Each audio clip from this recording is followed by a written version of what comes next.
Chapter 955. Be quiet. Sitting on the throne, Bai Mingyuan listened to the discussions of the officials, and could not help but feel upset. Zhang Cheng and Bai Minghuan were his right-hand men, but now both of them had died in battle. The Tianji Empire was no longer the strongest empire on the Heaven Pole continent, and it was declining day by day. It had become the weakest one. Let's talk about it. What should the empire do now? Bai Mingyuan looked at the crowd coldly and said, "The Celestial Empire is coming aggressively. The Yanji Corps on the eastern border has already been defeated. General Zhang Cheng has been loyal all his life and sacrificed his life for the empire. Who would be willing to lead the troops to fight against the Celestial Empire?" The officials were silent and the generals looked at the ground. Who would dare to fight against the Celestial Empire now? The Celestial Empire was said to have 5 million soldiers. Plus, they had 400 dragon knights. Who would be able to fight against them? Most importantly, the Tianji Empire's expedition to the Shattered Cauldron world had consumed a lot of national power. Not to mention the 400,000 soldiers that died in battle, most of the money and food in the national treasury had been used up. Adding the defeat of the Yanji Corps, the Tianji Empire didn't even have 400,000 soldiers now. How could they fight against the 5 million Celestial Empire? After a while, an old general cupped his hands and said, "Your Majesty, Lord Zai has led nearly 50,000 soldiers to Lingyuan County City. He should be fighting against the Celestial Empire now. With the ability of Lord Zai's Radiant Angel, I'm afraid it won't be easy for the Celestial Empire to take Lingyuan County City. Besides, Chen Yu must be afraid of the Radiant Angel's identity. After all, it's not easy to fight against the Heaven Realm." "Zai," Bai Mingyuan sneered, "King Lanji, don't forget that Zai is the Radiant Angel, the god of the Western Heaven Realm. The whole Celestial Pole continent is in the Western Heaven Realm's pocket. Do you think Lord Zai will fight against the stronger Celestial Empire to help us?" King Lanji was stunned. "Your Majesty, you mean? Lord Zai will help no one?" "That's right. Lord Zai's mission in the mortal realm is to help the Celestial Pole continent destroy the Shattered Cauldron realm. Do you think he will participate in the internal war of the Celestial Pole continent?" "Lord Zai's position is definitely for us to make peace and attack the Shattered Cauldron realm together. However, this is absolutely impossible. Chen Yu has the ambition of a wolf, and his desire to destroy me is already very obvious." King Lanji said, "Your Majesty, if this is the case, this humble subject suggests sending someone to the Blackstone Empire. Now, only by joining hands with the Blackstone Empire can we resist the formidable Celestial Empire." "That's exactly what I was thinking." Bai Mingyuan placed his hand on the hilt of his sword and said, "It's just that. We don't know who should we send to the Blackstone Empire?" "I'm willing to go," King Lanji said in a low voice. "All right. Permission granted. We'll depart on the same day." As he spoke, Bai Mingyuan paused for a moment. "There's still one more important matter. Currently, the Empire still has the Lanji Corps, the Yanji Corps, and the local provincial garrison troops. In total, there are close to 700,000 troops. Who will lead them? If we don't resist, I'm afraid that Chen Yu will be able to sweep through the entire territory of our empire within a month." King Lanji cupped his fists and said, "This humble subject recommends a person who will definitely be able to take on this great responsibility. Speak." "Gong Shangming." "Gong Shangming?" Bai Mingyuan squinted his eyes. But in the battle of the Shattered Cauldron realm, Gong Shangming's strategy was not above that of Lin Muyu, Feng Jixing, and the others. It was his improper command that led to the defeat of the army. In the end, all our efforts were in vain. Do you still want us to continue to put this person in an important position?" King Lanji smiled faintly. "Your Majesty, although Gong Shangming is good at strategy, he was restrained by Zai, Marshal Bai Minghuan, and the others in the battle of the Shattered Cauldron realm. He didn't have complete decision-making power, so he was defeated. Moreover, the Shattered Cauldron realm has been at war for many years. Lin Muyu, Feng Jixing, Su Jiantao, and the others are all famous generals. Each of them is smart and cunning. Gong Shangming might not be able to defeat these people, but he might not necessarily be able to defeat those generals of the Celestial Empire. Your Majesty, don't forget that the Celestial Empire is the same as us. They haven't had any wars for many years, so they are impatient. Gong Xiangming's defeat in the Shattered Cauldron realm is his capital. If Your Majesty appoints a scholarly general like Gong Xiangming as the marshal, the Celestial Empire will inevitably look down on us. If Your Majesty appoints a scholarly general like Gong Xiangming as the marshal, the Celestial Empire will inevitably look down on us. In this way, the Tianji Empire will naturally have a chance to win. On the 10th of November, it was snowing heavily. Gong Xiangming formally became the new marshal of the Tianji Empire in Tianji City. On the 11th of November, the army of the Celestial Empire encountered Zai's troops in the Lingyuan County. Just as Bai Minghuan had expected, Zai remained neutral and didn't make an enemy of any side. Instead, he advised Qin Yu to stop the war and make peace, but Qin Yu refused. On the 15th of November, King Lan Ji personally led her troops to the capital of the Blackstone Empire, Thousand Mountain City, and was personally received by Emperor Shi Yuan. In the main hall, the sound of drums and music could be heard. Although the Blackstone Empire had gone through a war, the imperial capital, Thousand Mountain City, was still filled with the scene of singing and dancing to celebrate peace. This was probably Shi Yuan's strategy to rule the country. One should enjoy life to the fullest, don't let the golden cup face the moon emptily. Moreover, King Lan Ji couldn't feel that the Blackstone Empire had gone through a war. He couldn't help but frown as he felt that this ally of his was very unreliable. As the envoy, King Lan Ji was arranged to sit very close to Shi Yuan.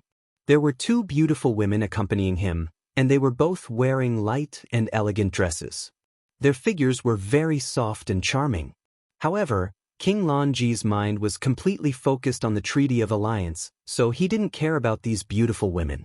Moreover, as a marquis, he had never lacked women. Your Majesty Bai Minghuan, have you been well recently? Shi Yuan squinted his eyes and asked with a smile. King Lan Ji hurriedly raised his cup and said, "Everything is well. Thank you for your concern, Your Majesty." "That's good." Shi Yuan drained his cup in one gulp and said, "The Celestial Empire is coming aggressively. I have already heard the grievous news of great General Zhang Cheng's death in battle. He would rather die than surrender. He is truly a famous general." "Thank you for your praise, Your Majesty." Shi Yuan continued. "Qin Yu has the ambition of a wolf. He divided his troops into two groups. One group attacked the Tianji Empire from the Forest of No Return, with a total of 1 million soldiers. The other group confronted the Blackstone Empire's army at the Jinyun Pass, with a total of 500,000 soldiers. With 500,000 strong enemies outside the pass, how could our Blackstone Empire not defend against them? Therefore, our country's 200,000 Gale Legion and the newly trained 200,000 State Guard Army are almost all stationed at the Jinyun Pass. They simply don't have time to care about the war in the Tianji Empire's territory." King Lan Ji's brows knit together tightly as he said, "Your Majesty, you ought to know as well that once the Tianji Empire is annihilated, the next would surely be the Darkstone Empire. Qin Yu's objective is to unify the entire continent and not just a mere Tianji Empire." "I naturally know." Shi Yuan pondered for a while and said, "But there are no troops in the country. King Lan Ji should have seen it on your way here, right? Thousand Mountain City is the capital of the country, but it has less than 10,000 soldiers. At this time, I am more worried that Qin Yu will send a cavalry to the south and directly attack Thousand Mountain City. If that happens, I am afraid that my lair will be in danger." Shi Yuan burst into laughter. King Lan Ji had the intention to die. He really didn't know if the people of the Darkstone Empire were madmen or if they were daring because of their skills, so he could only laugh dryly and say, "Your Majesty is wise and mighty, so you'll surely not be attacked by that kid, Qin Yu, from the south. I'm extremely at ease about this. However, since your esteemed empire has decided to form an alliance with my empire, could it be that you really can't send out a single military force?" "I really can't." Shi Yuan shook his head. "I really have the heart, but I am powerless. However, I do have a way to solve the crisis of the Tianji Empire." "Oh? Your Majesty, Please tell me directly. Does Your Highness King Longji know about the Bai Zhe mercenary group? This?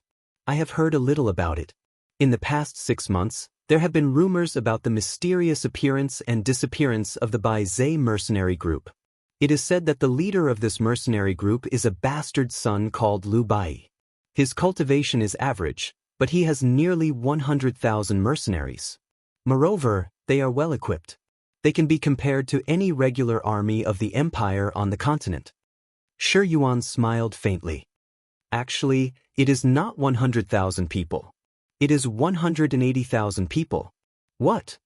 King Longji was shocked. A mere mercenary group has 180,000 people? They don't have any income like taxes. How do they feed these 180,000 people? Your Highness, you may not know this, but the Bai Zhe mercenary group has already occupied 7 of my cities. Shi Yuan pounded the table and said, if I am not distracted, I will personally lead the army to destroy them. King Longji blushed with shame.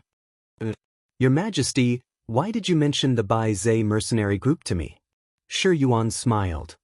Your Highness, you may not know this, but the real mastermind behind the Bai Zhe mercenary group is not Lu Bai.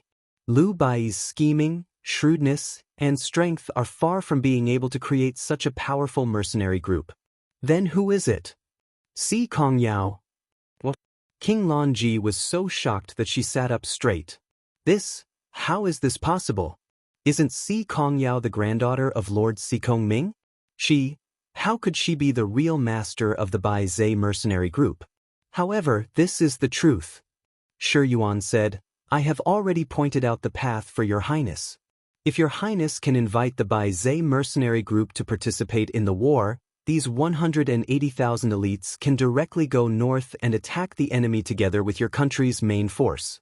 Even if Qin Yu has millions of troops, he will still fail on the verge of success. Moreover, Si Kongyao is a person of your country. She has a good friend named Shang Qian. This Shang Qian's grandfather is the old General Zhang Qing who died in the war.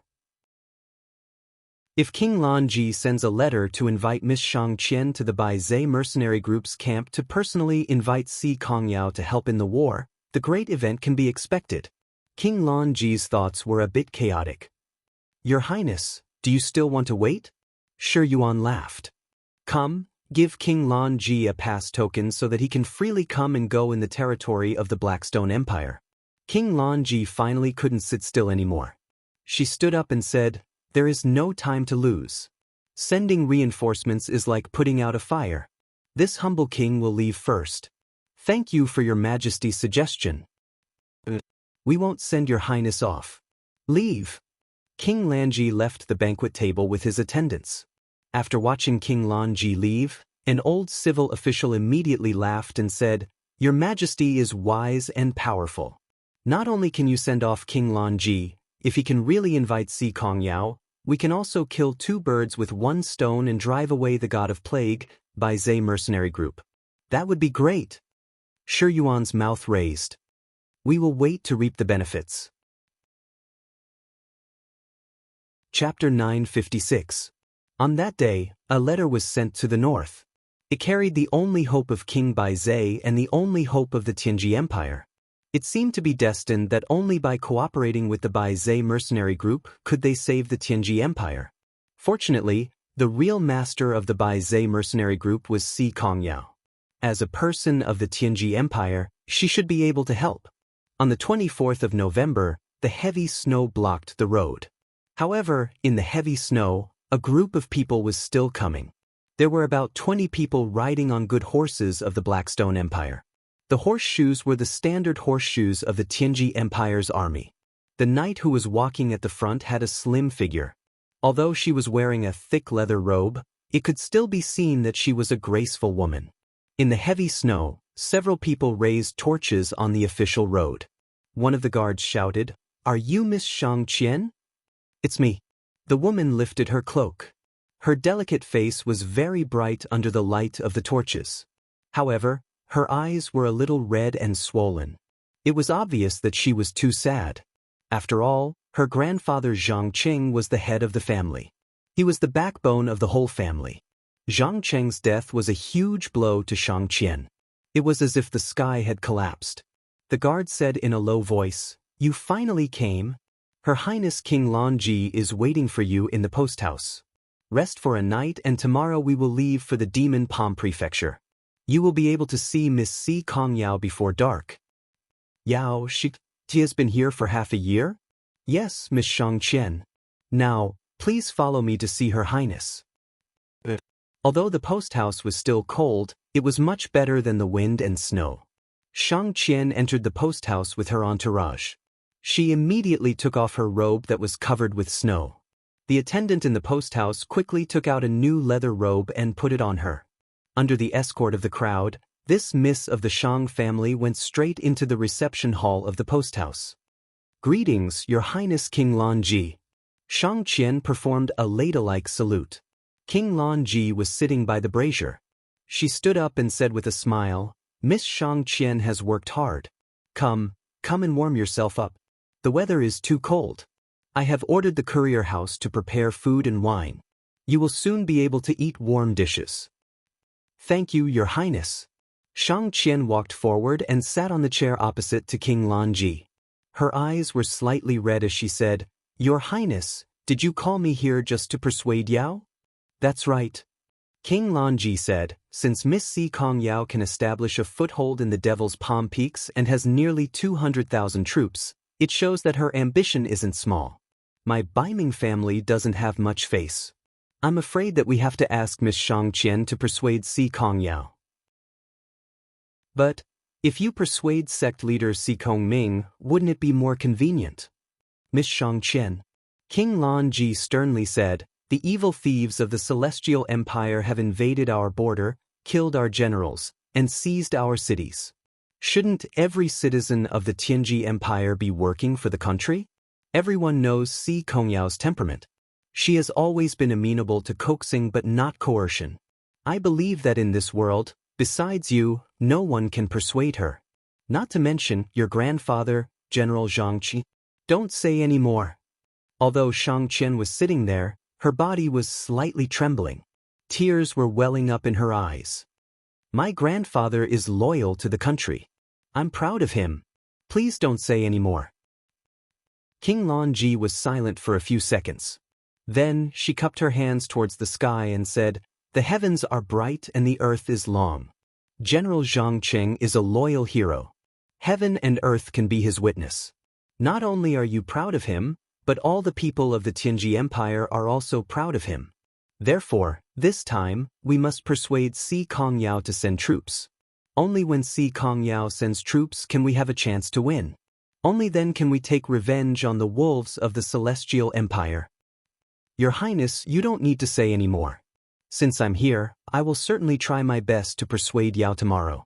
And thank you, Miss Xianxia, for being so understanding." Everyone was silent. After dinner, they went back to their rooms to rest. In fact, everyone had a bright light in their hearts. They didn't need to say anything. They all knew what they should do. The next day, the heavy snow stopped for the first time. They set off in the early morning. When the sun was setting in the west, they saw a towering city standing against the mountains in the distance. It was the capital of the Demon Palm Prefecture. It was the closest city to the Demon Palm Peaks. Therefore, it became the new lair of the Bai Zhe mercenaries. When they were 5 miles away from the city, they were intercepted by a group of cavalrymen dressed in white robes.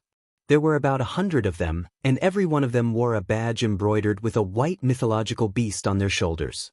That was the symbol of the Bai's mercenaries. "Who are you? How dare you break into the Bai Zhe mercenary station?" The centurion pulled out his sharp sword. The blade was shining with the golden light of the setting sun. King Longji frowned. The strength of this centurion had reached the realm of the heaven realm. Moreover, the horses of this group of cavalrymen were steeds with great endurance and leg strength. Each cavalryman was wearing an iron armor that weighed more than 50 kilograms. Even the sides of the horses were covered with armor. There was a heavy round shield hanging on the back of the horses. King Longji couldn't help but think of a word: heavy cavalry. That's right, these 100 people were all heavy cavalry. King Longji couldn't help but suck in a breath of cold air. The financial resources of the Bai Zhe mercenaries could be seen from this. There were not many armies in the entire celestial pole continent that could be equipped with such a complete set of heavy cavalry. Even the main forces like the Lanji Corps and the Yanji Corps only had 10 to 20,000 heavy cavalry at most. However, what qualifications did the Bai Zhe mercenaries have to have heavy cavalry? Heavy cavalry, the trump card of the plains. They weren't afraid of arrows and crossbow bolts. It seemed that there was really hope. Therefore, King Longji cupped his fists and said, "I am the left prince of the Tianji Empire, King Longji. This is the young lady of the Shang family, Xianxia. She is a good friend of the master of your Bai Zhe mercenaries, Miss Si Kongyao. I have come to pay a visit to Miss Si Kongyao. Please take us to her." "You are Miss Xianxia?" The centurion was stunned. Then he raised his sword and cupped his fists and said, "Please come with me. Miss is in the city. She said that there are 2 people who came to see her. You don't need to report and you can directly take them to see her. Miss Xianxia is one of them." "Thank you." Xianxia squeezed out a smile and urged her horse to follow a group of heavy cavalry to the Devil's Palm Prefecture. Then she asked unwillingly, "General, may I ask who the other person is?" The centurion smiled. "The former Qin king of the Shattered Cauldron realm, the current marshal of the Qin Empire, Madame Lin Muyu." Lin Muyu. Xianxia pursed her red lips. She couldn't help but feel a sense of loss in her heart. Lin Muyu's heroic appearance appeared in her mind. Yes, it was that person who defeated Baiming Huan and Bailey Qin in the Shattered Cauldron realm. It was also this person who caused the entire celestial pole continent to fall into chaos. Xianxia was a little regretful. If she had taken the initiative back then, perhaps she could have kept this person, right? However, she changed her mind and smiled. How could that be possible? Would such an unruly and ambitious person stop for a woman? Probably not. After entering the Devil's Palm Prefecture, the Bai Zhe mercenaries could be seen everywhere in this prefecture city. There were heavy cavalry, mounted archers, long spear soldiers, heavy shield soldiers, sword soldiers, and so on. The distinctions were clear, and the formations were strict. How could this be a mercenary group? They were simply much more elite than a regular army. King Longji looked around while walking, and the more he looked, the colder he felt. A mere mercenary group could have such a fighting strength. It seemed that the era of the Tianji Empire was indeed about to pass. If they didn't seek flexibility, they would eventually be replaced. He clenched his fists, and suddenly a crazy idea came into his mind. Regardless of whether the Bai Zhe mercenaries could send out troops or not, as long as the Celestial Empire was defeated, the Bai Zhe mercenaries absolutely couldn't be left alive.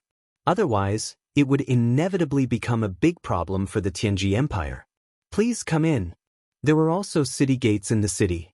After King Longji, Xianxia, and the others passed through 2 city gates, they finally arrived at the so-called General's Mansion, the core area of the Bai Zhe mercenaries. In front of the General's Mansion, there were 2 lifelike carvings of giant beasts. It seemed as if they would break out of the stone at any time and devour everything. They were incomparably majestic. On both sides, there were imperial guards with swords. Each and every one of them were wearing armors and were looking straight ahead. The military law of the Bai Zhe mercenaries was even stricter than that of the Yanji Corps. Is this the masterpiece of Yao in the past 6 months? Xianxia said to himself. It was somewhat unbelievable. But at this time, a graceful figure appeared at the end of the stairs of the general's mansion. It was Si Kongyao, who was wearing a military uniform. The leather soft armor that outlined her exquisite figure was incomparably enchanting. When she saw Xianxia, she suddenly smiled. Her smile was as brilliant as a mountain flower. "Sister Xianxia, why are you here?" Xianxia smiled. She stepped forward and hugged Si Kongyao. On the contrary, King Longji, the left prince, was given the cold shoulder. He was not greeted until he entered the general's mansion's meeting hall. Perhaps it was not a greeting at all, because the seemingly unremarkable Liu Bai did not seem to care about him at all. Cough, cough. King Longji could not help but cough twice.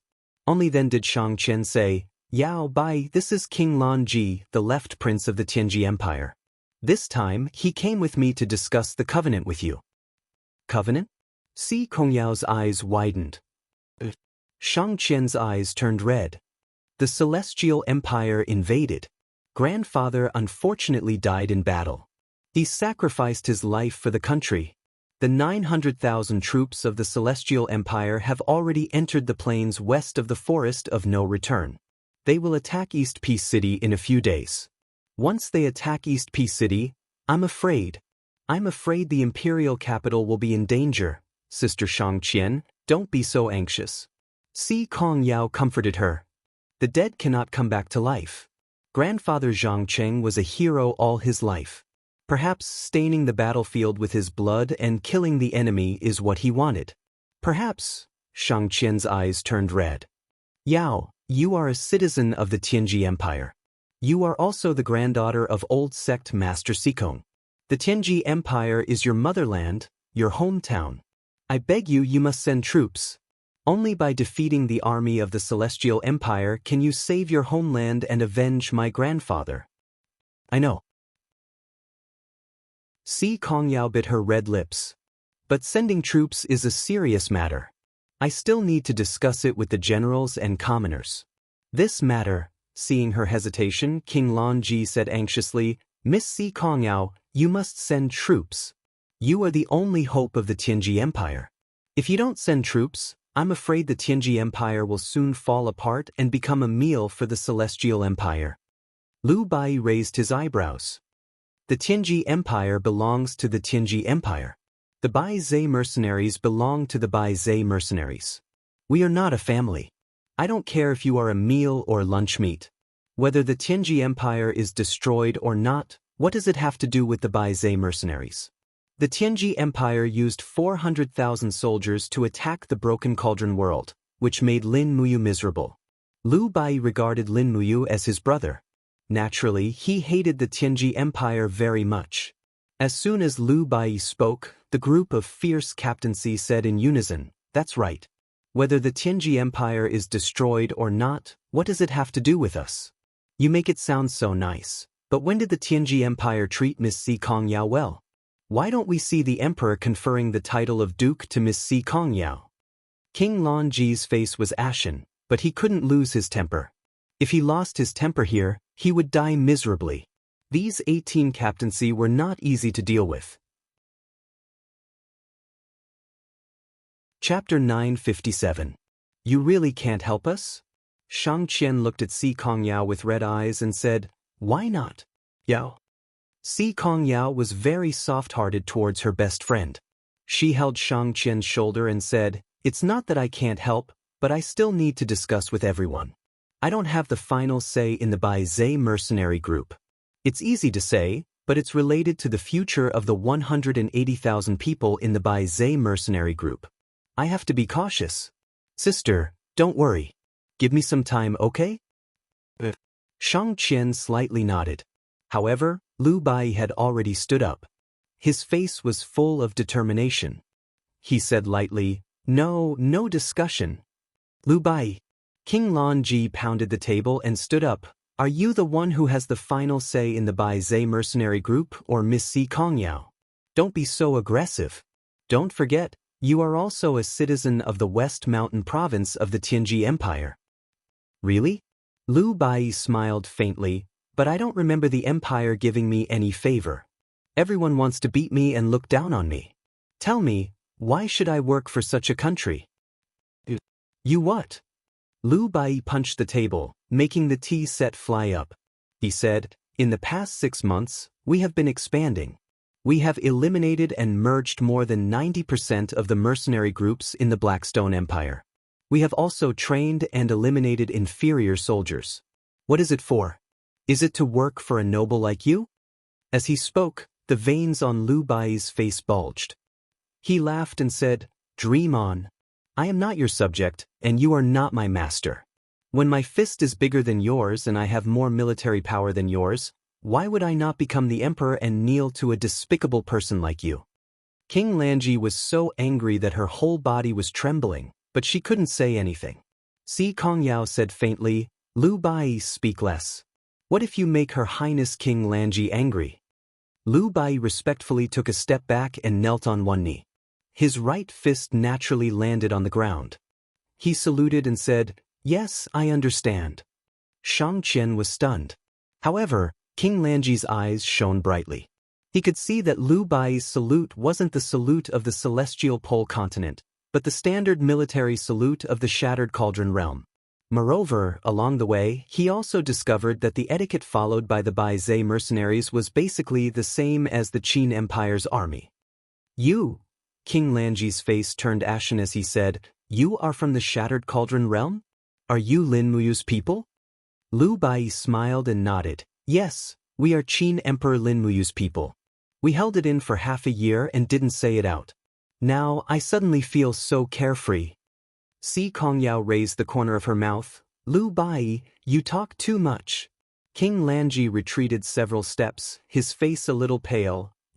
"Why, even Miss Si Kongyao betrayed the motherland." But, did I betray the motherland?"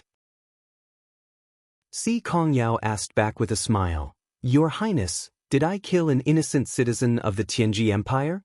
Did I invade an inch of the Tianji Empire's land? I just established an army in the Blackstone Empire with my own ability. How can you say that I betrayed the country?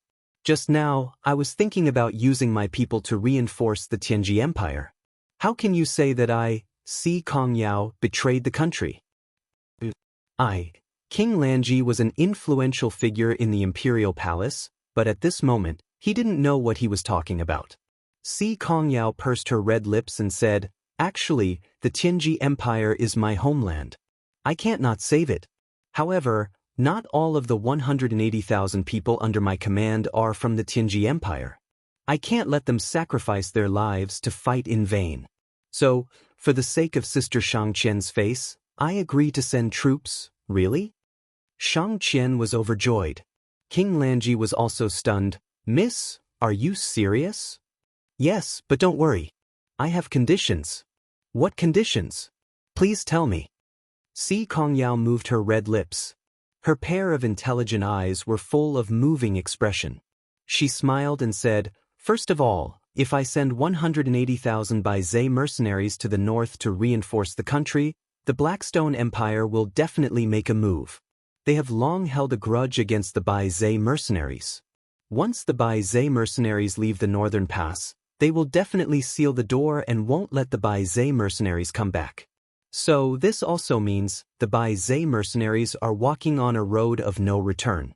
The Bai Zhe mercenaries have 7 big cities in the territory of the Blackstone Empire and collect taxes on their own. But once we go to the north, what will we get?" King Lanji muttered to himself. His heart felt a bit cold. After not seeing her for 3 years, Si Kongyao was no longer that beautiful girl who only knew how to cultivate and fight. The current Si Kongyao not only had unfathomable strength, but her wisdom was also not the same as before. He frowned and said, "Before this king left, His Majesty had already given me some authority to make decisions. If young miss has anything to say, please speak frankly." "Okay." Si Kongyao smiled knowingly and said, "In fact, it's very simple. Once the Bai Zhe mercenaries enter the territory of the Tianji Empire, I need a place to stand. I don't want to become the target of public criticism after the war. As the saying goes, once the cunning hare is killed, the hound will be cooked. My meaning. King Lanji should understand very well." "I understand." King Lanji pondered for a while and said, "Miss, the route of your army must be going out of the northern pass and passing through the West Mountain province. Then, they will attack the army of the Celestial Empire in the East Peace province. I can decide on behalf of His Majesty to divide the 7 states and counties in the south of the West Mountain province to the Bai Zhe mercenaries. You can station in the cities. The local prefectures will also directly hand over the collected taxes to Miss, so as to supply the Bai Zhe mercenaries. Only 7 states and counties." Si Kongyao couldn't help but laugh. "Your Highness, with all due respect, the Bai Zhe mercenaries have a total of 180,000 people. Half of them are cavalrymen. If each person is equipped with 2 blades, There will be a total of 360,000 weapons and 360,000 sets of armor. Even if there are at least 100,000 grooms, I'm afraid that a trifling 7 states and counties can't support such a huge army. Your Highness, don't forget that we are mercenaries. The reason why we could survive in the Blackstone Empire was because we plundered everywhere. Does Your Highness want us to plunder everywhere in the Tianji Empire? Even 7 states and counties can't do it? Then, how much does Eldest Miss want? King Lanji's eyes sparkled. Si Kongyao nodded and smiled shyly. Actually, Shiping City, the capital of the Xishan province, is also one of the famous cities in the continent.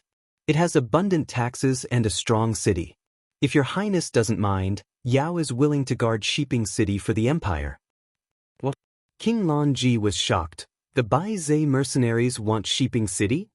But can't we? Lu Bai raised his eyebrows and said, the 18 captaincy held a meeting and stood up together. What? You can't even do it, yet you still want us to send troops and sell our lives for you? Under the great power, King Lanji's imposing manner suddenly weakened. He gradually understood that ever since he and Shang Qian had stepped into the general's mansion, they had fallen into a trap. Lu Bai and Si Kongyao were obviously performing a two-man show. And he only realized it now, but it was too late. Si Kongyao's smile was very sweet.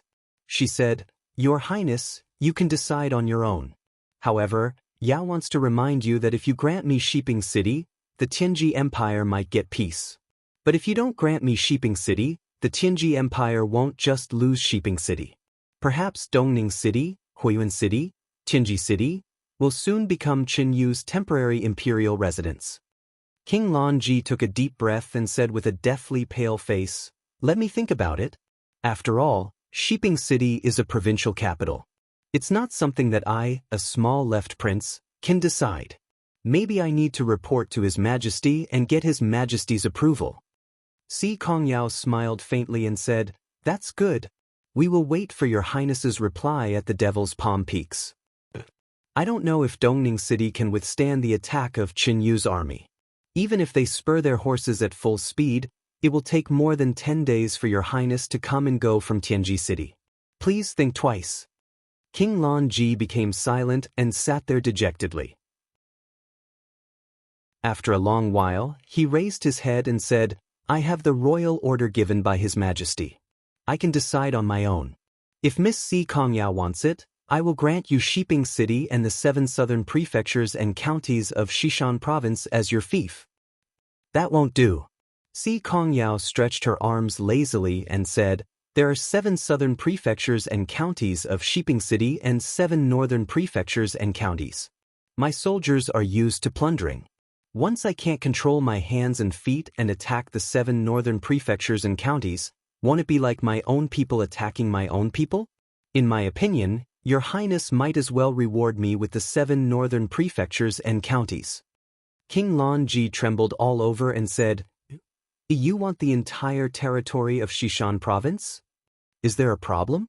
Si Kongyao's beautiful eyes turned cold. Suddenly, her momentum surged and she had the feeling of a monarch descending to the world. King Lanji's voice trembled. No, if I give you all the fief, I'm afraid His Majesty will punish me. If you don't agree, then forget it. Si Kongyao crossed her arms and put her slender legs on the table. She said, anyway, it's not bad for a mercenary like Bai Zhe to be a mercenary king here. I can eat and drink well and loot the treasuries of government offices everywhere. Even the dog emperor of the Blackstone Empire won't dare to provoke me. Shang Qian saw that the situation was a little stiff and said, Your Highness, in my opinion, Yao wants Xishan province as her fief. Then you should reward it to her. At the same time, you can also confer the title of Xishan princess to Yao. Anyway, Yao is a citizen of the empire. Why can't she rule Xishan province? In this way, you can also justify yourself in front of His Majesty. King Lanji's heart brightened. He said, that's right. I don't know if Miss Si Kongyao is willing to accept the title of Xishan princess. I don't care. Si Kongyao smiled lazily and said, but I have a condition. Although Tianji Empire will give me the title of Xishan princess, I won't serve the emperor. My army will still be controlled by me. In addition, I won't pay money and grain to the imperial capital for my fief. All the officials will be infeft by me. You are... King Lan Ji felt a chill in the bottom of his heart. Miss Si Kong Yao, are you going to divide your territory and confer the title of king? Yes, that's right. Si Kong Yao admitted frankly, I just want to have my own territory, and I will no longer obey the rule of any emperor. However, if you make me the commandery princess of Shiping, then I will still be nominally a citizen of the Tianji Empire. At least King Lanji will be able to convince Baiming Yuan. Deceiving the superiors and the subordinates is what you people are good at, isn't it? In short, whether you want Xishan province or the whole Tianji Empire, it's up to you. I won't interfere with your decision. Everyone was silent. After the time it took for half an incense stick to burn, King Lan Ji said faintly, I will send a letter back to Tianji City to ask for a decree. The wolf falcon flies fast. It will only take 3 days to go back and forth. Miss Si Kong Yao, please wait for the conferment. Si Kong Yao was complacent. She smiled knowingly with Lu Bai and others. Chapter 958. Late at night, the cold moon hung high in the sky. In the small courtyard, Si Kong Yao was dressed in military attire. She held a silver wine pot in her left hand and a golden cup in her right. She sat alone on the railing of the small courtyard and drank alone. As the wine entered her heart, there was a hint of helplessness in her beautiful eyes. She said, I wonder how Big Brother Yu is doing. If we really go to the northern region to fight, neither I nor Lu Bai will be able to strategize. How should we fight this war? The cold moon did not respond. Si Kong Yao drank another cup of wine and muttered, I don't know what grandfather is thinking. Since the empire is being attacked by Qin Yu's army, the Tianji sect should also participate in the war, right?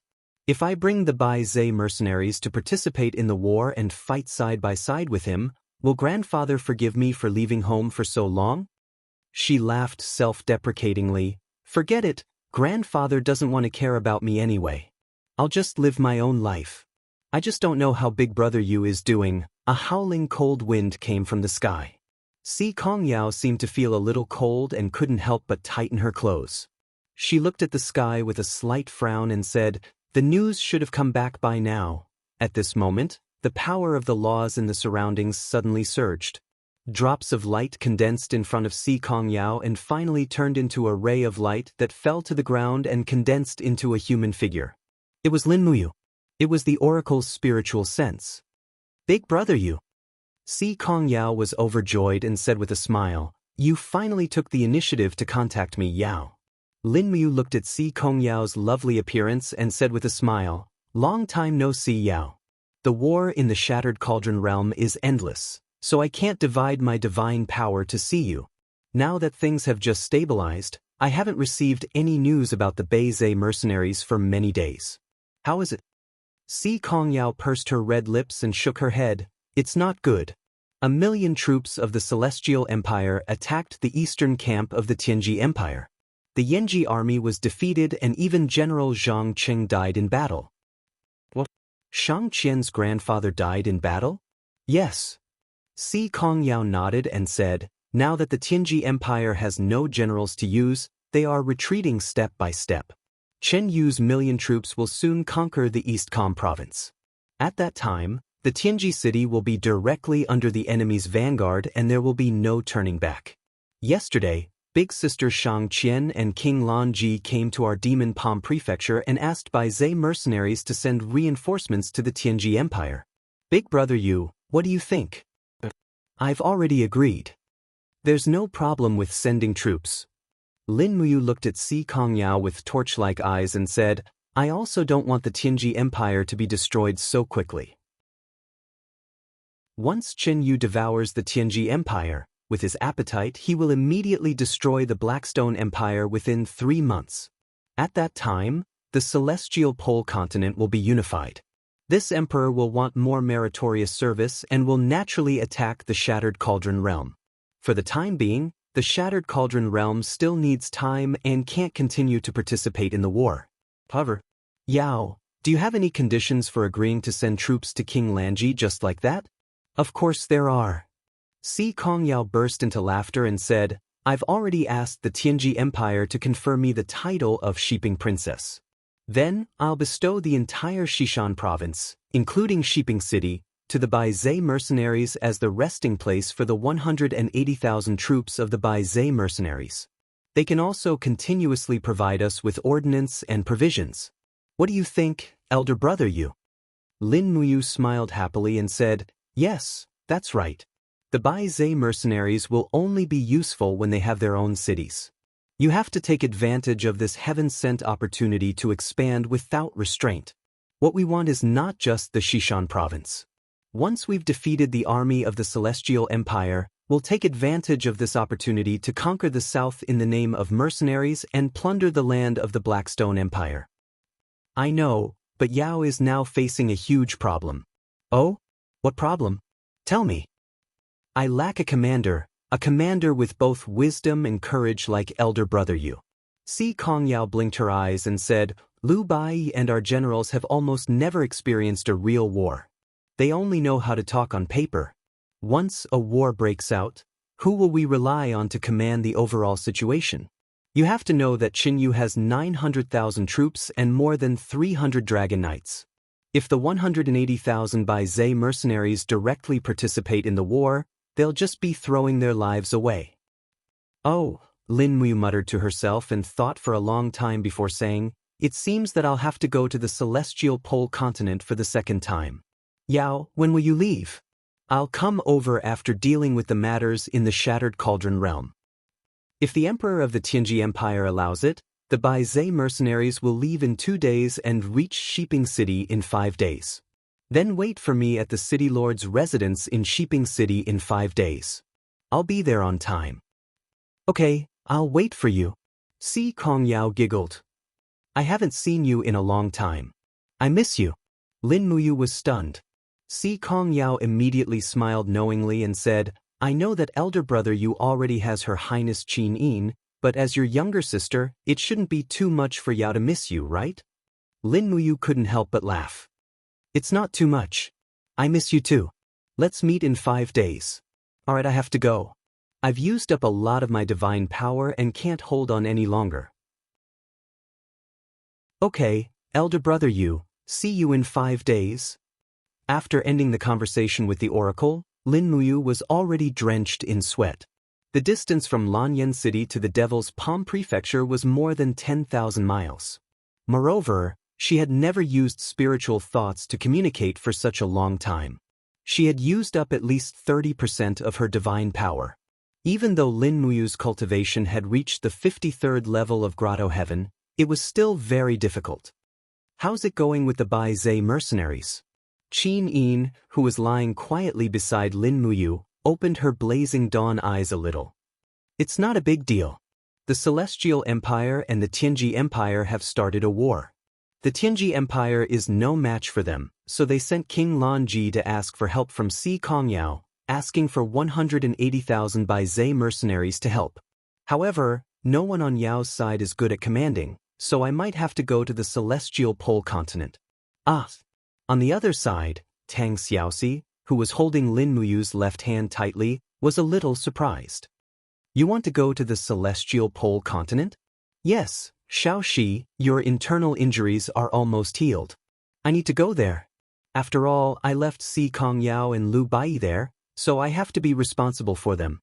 Moreover, the Baizhe mercenaries are very important to the Empire. They are an important chess piece for us to counterattack the Celestial Pole continent, which is equivalent to our advance army. Isn't it too dangerous? Qin Yin blinked her eyes and said, The people from the Celestial Empire and the Tianji Empire are not easy to deal with. Xikong Ming, Han Yuan, Longxi and the others are all consummate god emperors above the 90th level of Grotto Heaven. Once elder brother Yu is targeted by them, I'm afraid you will be in danger. Better, Xiaoxi and I go with you. If we go together, it will be more dangerous.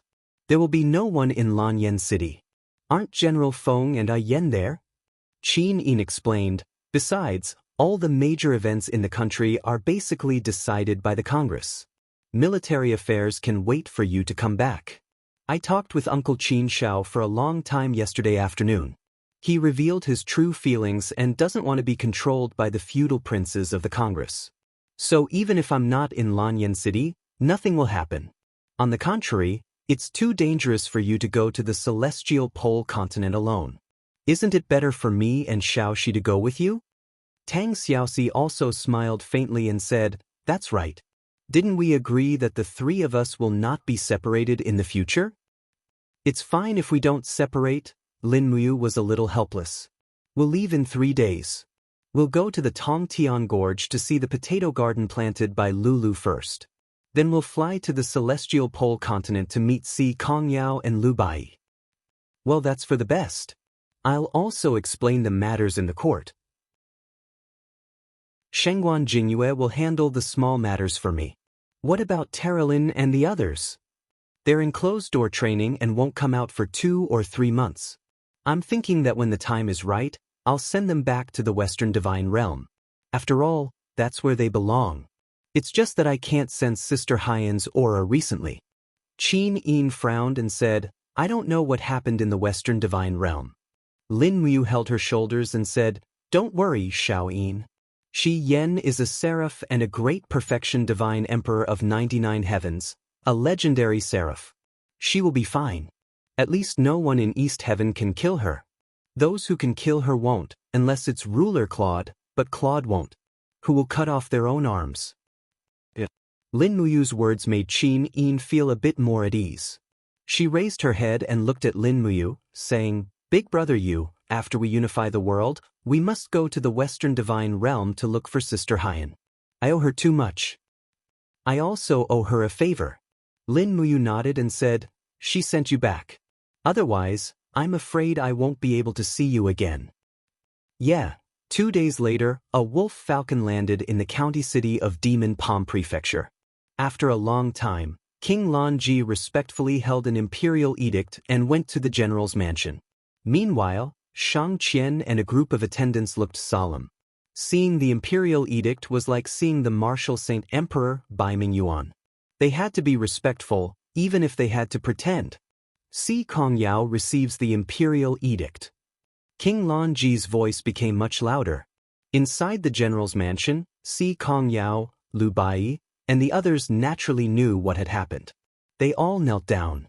King Lan Ji said in a clear voice, "The emperor decrees that Si Kongyao is conferred the title of Shiping Commandery Princess and Xishan Province's chief executive.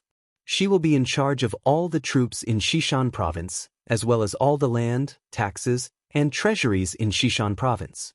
At the same time, Bai Zai's mercenaries are conferred the title of National Defense Army. Si Kongyao is ordered to immediately lead the National Defense Army to Shiping City to rest and reorganize. In a few days, they will set off to the north to assist Eastcom City." Si Kongyao lowered her head, raised her hand and said, Si Kongyao receives the imperial edict. King Lan Ji handed the imperial edict to Si Kongyao and said with a smile, "Miss Si Kong, from now on, we are colleagues. You are a commandery king. I hope we can work together to defeat the strong enemy." "Of course." Si Kongyao glanced at the imperial edict and said, "But why is the Bai Zai's mercenaries called the National Defense Army? I have never agreed to this." "So, the flag of the Bai Zai's mercenaries is still the Bai Zai's mercenaries. It will never be changed." "Miss, don't worry. His Majesty won't pursue this detail. As long as you can send troops, it will be fine." Saying this, King Lan Ji seemed to be a little anxious and said, "When shall we leave?" Si Kongyao smiled faintly and said, "The 3 armies are ready. We will leave in the afternoon." "Good, that's great." Chapter 959. On the 29th of November, the weather became colder and colder. Winter had officially arrived. The entire Tongtian Gorge was covered in snow, and the entire gorge seemed to be frozen. Accompanied by the sound of falling snow, 3 figures landed on a piece of fertile land. It was Lin Muyu, Qin Yin, and Tang Xiaoxi. Not far away, A few high-level demons dressed in the Empire's military uniform shouted in unison, "Who is it?" "It's me." Lin Muyu turned around, and the 4-star insignia on her neck shone brightly. The group of demons all bowed respectfully. Qianfeng, the governor of 8 desolate province, was only a 3-star, but this person in front of them was actually a 4-star. His identity was obvious. "So it's Lin General." "Greetings, Lin General," a Chiliarch said respectfully, and then his gaze fell on the 2 beauties beside Lin Muyu. "Oh, they are Royal Highness Yin and Princess Shi." "Ah." The Chiliarch knelt for the 2nd time. This subordinate has eyes but failed to see. "Greetings, Royal Highness Yin and Princess Shi." "Where's Marshal Qianfeng?" Qin Yin asked. "This subordinate will inform the marshal immediately."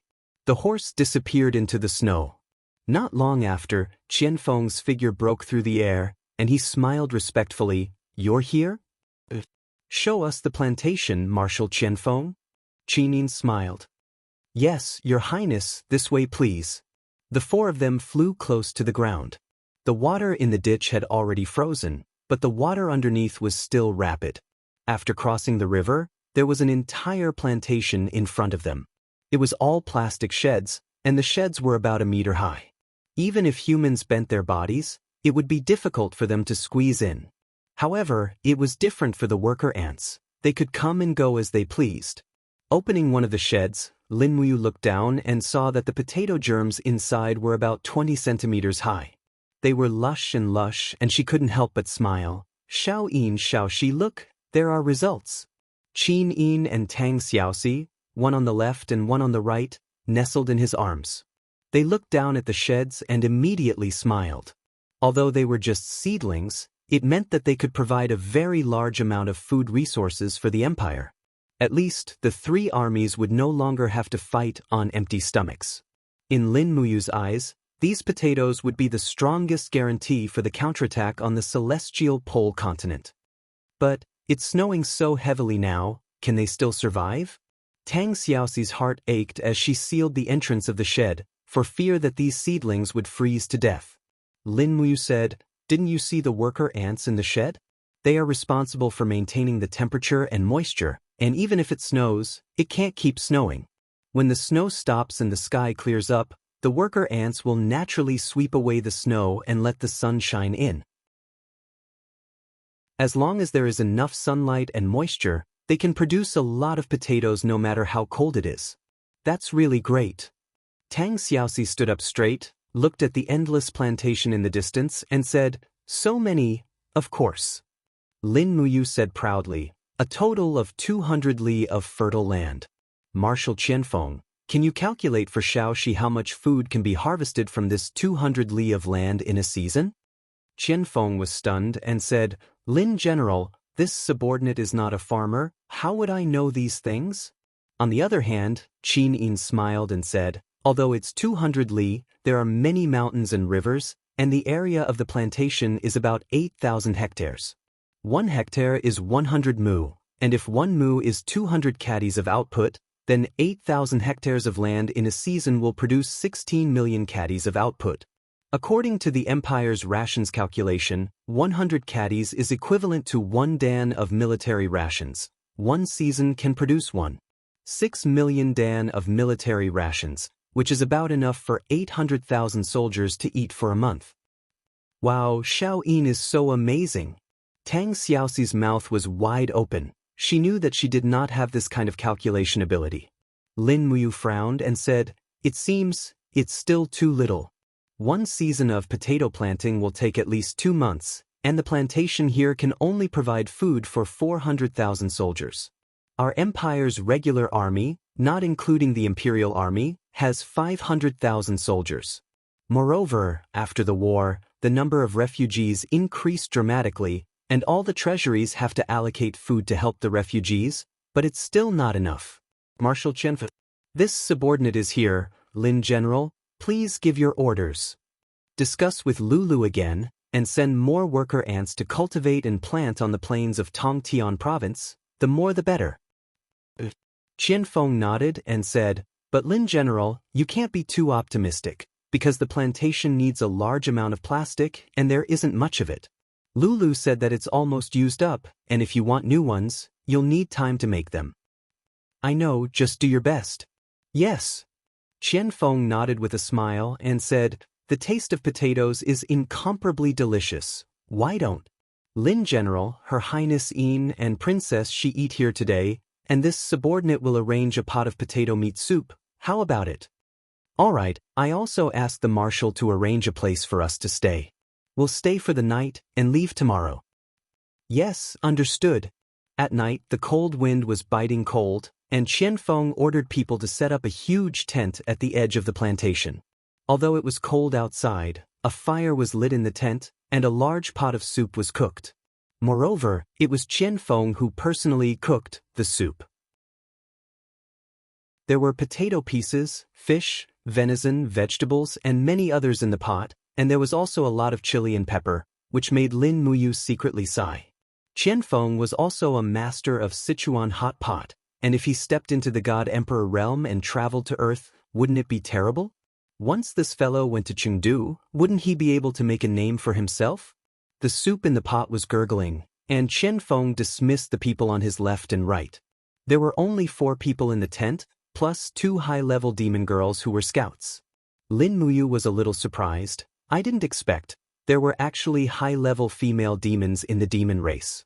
I've only seen Her Highness Ning and Her Highness Jing before.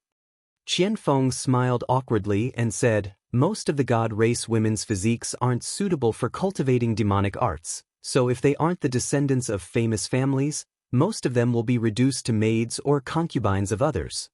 Lin Muyu nodded. The farming and weaving of the Central Plains has now been introduced to the Sky Gorge. Marshal Qianfeng, why don't you give them proper jobs, and let them earn their own living, so that they won't always be attached to men and lose the social status they deserve? Social status? Qianfeng was surprised.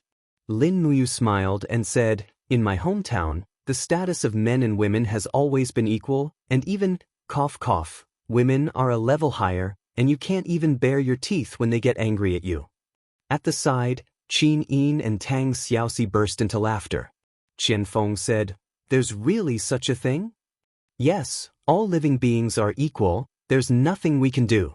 Qianfeng immediately cupped his fists and said, this subordinate understands, and will carry out this policy. As long as the people of the god race can live a peaceful and quiet life, even if I, Qianfeng, die, I will still be able to answer to His Majesty the late Emperor, Jing, and Ning.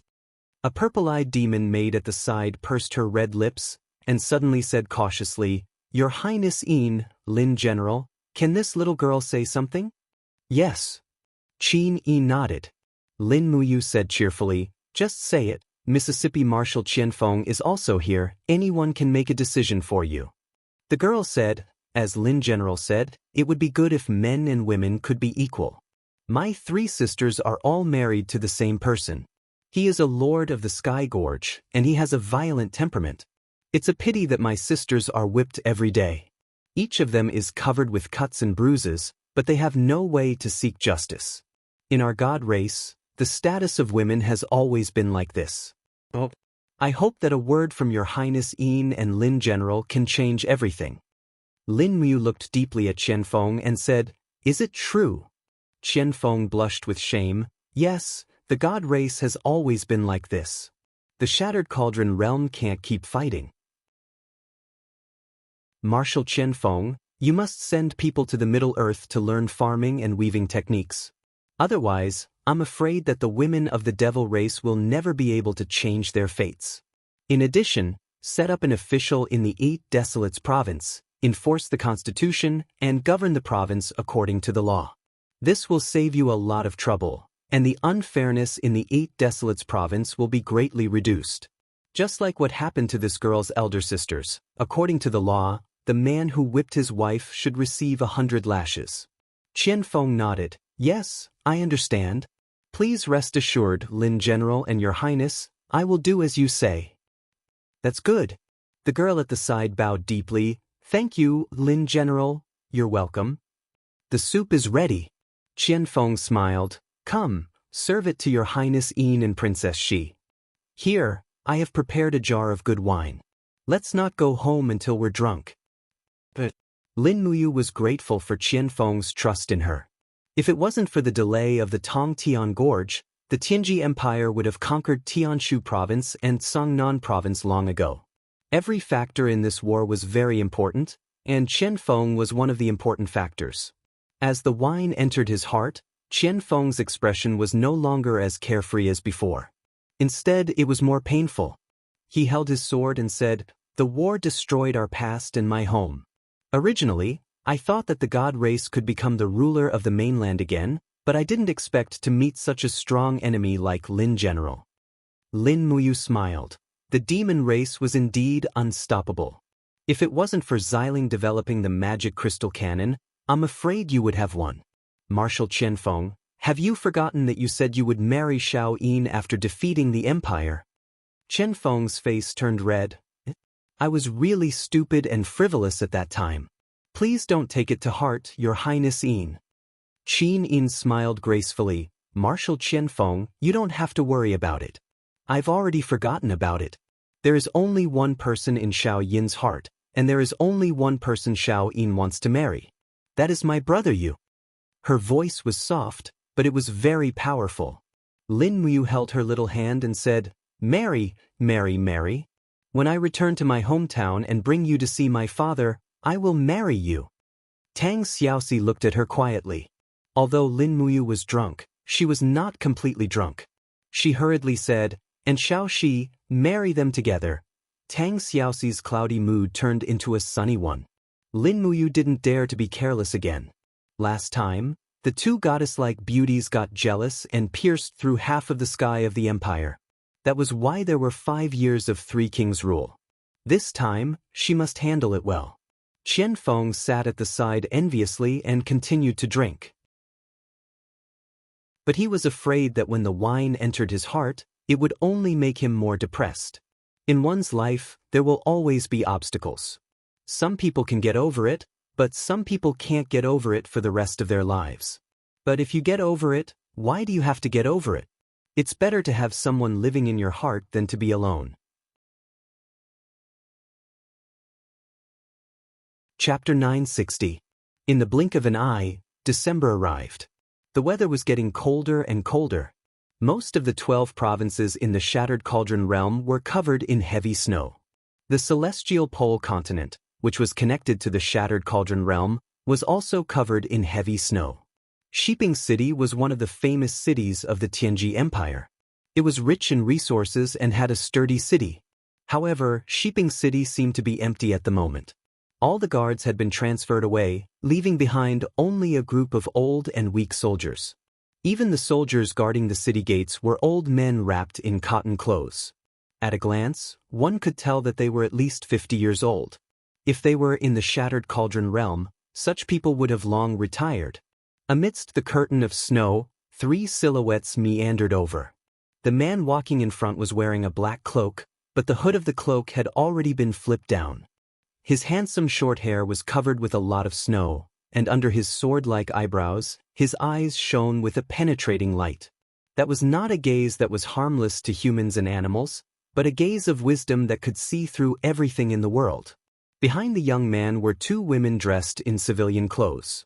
Although they were simple and plain, they couldn't hide their stunning beauty. When the 3 of them arrived at the city gates, several seasoned guards couldn't help but take a few more glances at them. "Kid, where are you going?" A seasoned soldier walked forward with a saber in his hand.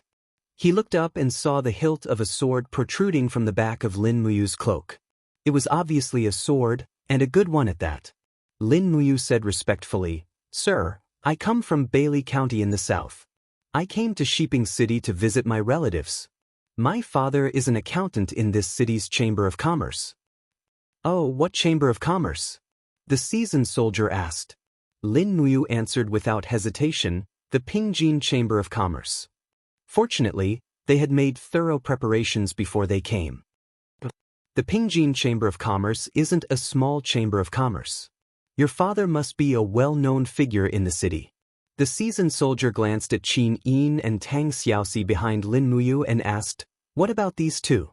Lin Muyu was about to say that they were 2 concubines, But unexpectedly, Tang Xiaoxi smiled and answered, "We are his cousins." The veteran carefully looked at Qin Yin's stunning appearance. Although her head was covered by a cloak, she was still stunning. The veteran frowned and said, "Why are her eyes closed?" Lin Muyu hurriedly explained, "My cousin suffered from an eye disease 2 years ago, and she can't open her eyes anymore. So this time, I came to find my father to ask for a coin to treat my cousin's eye disease. When her eye disease is cured, we can get married." The veteran couldn't help but laugh.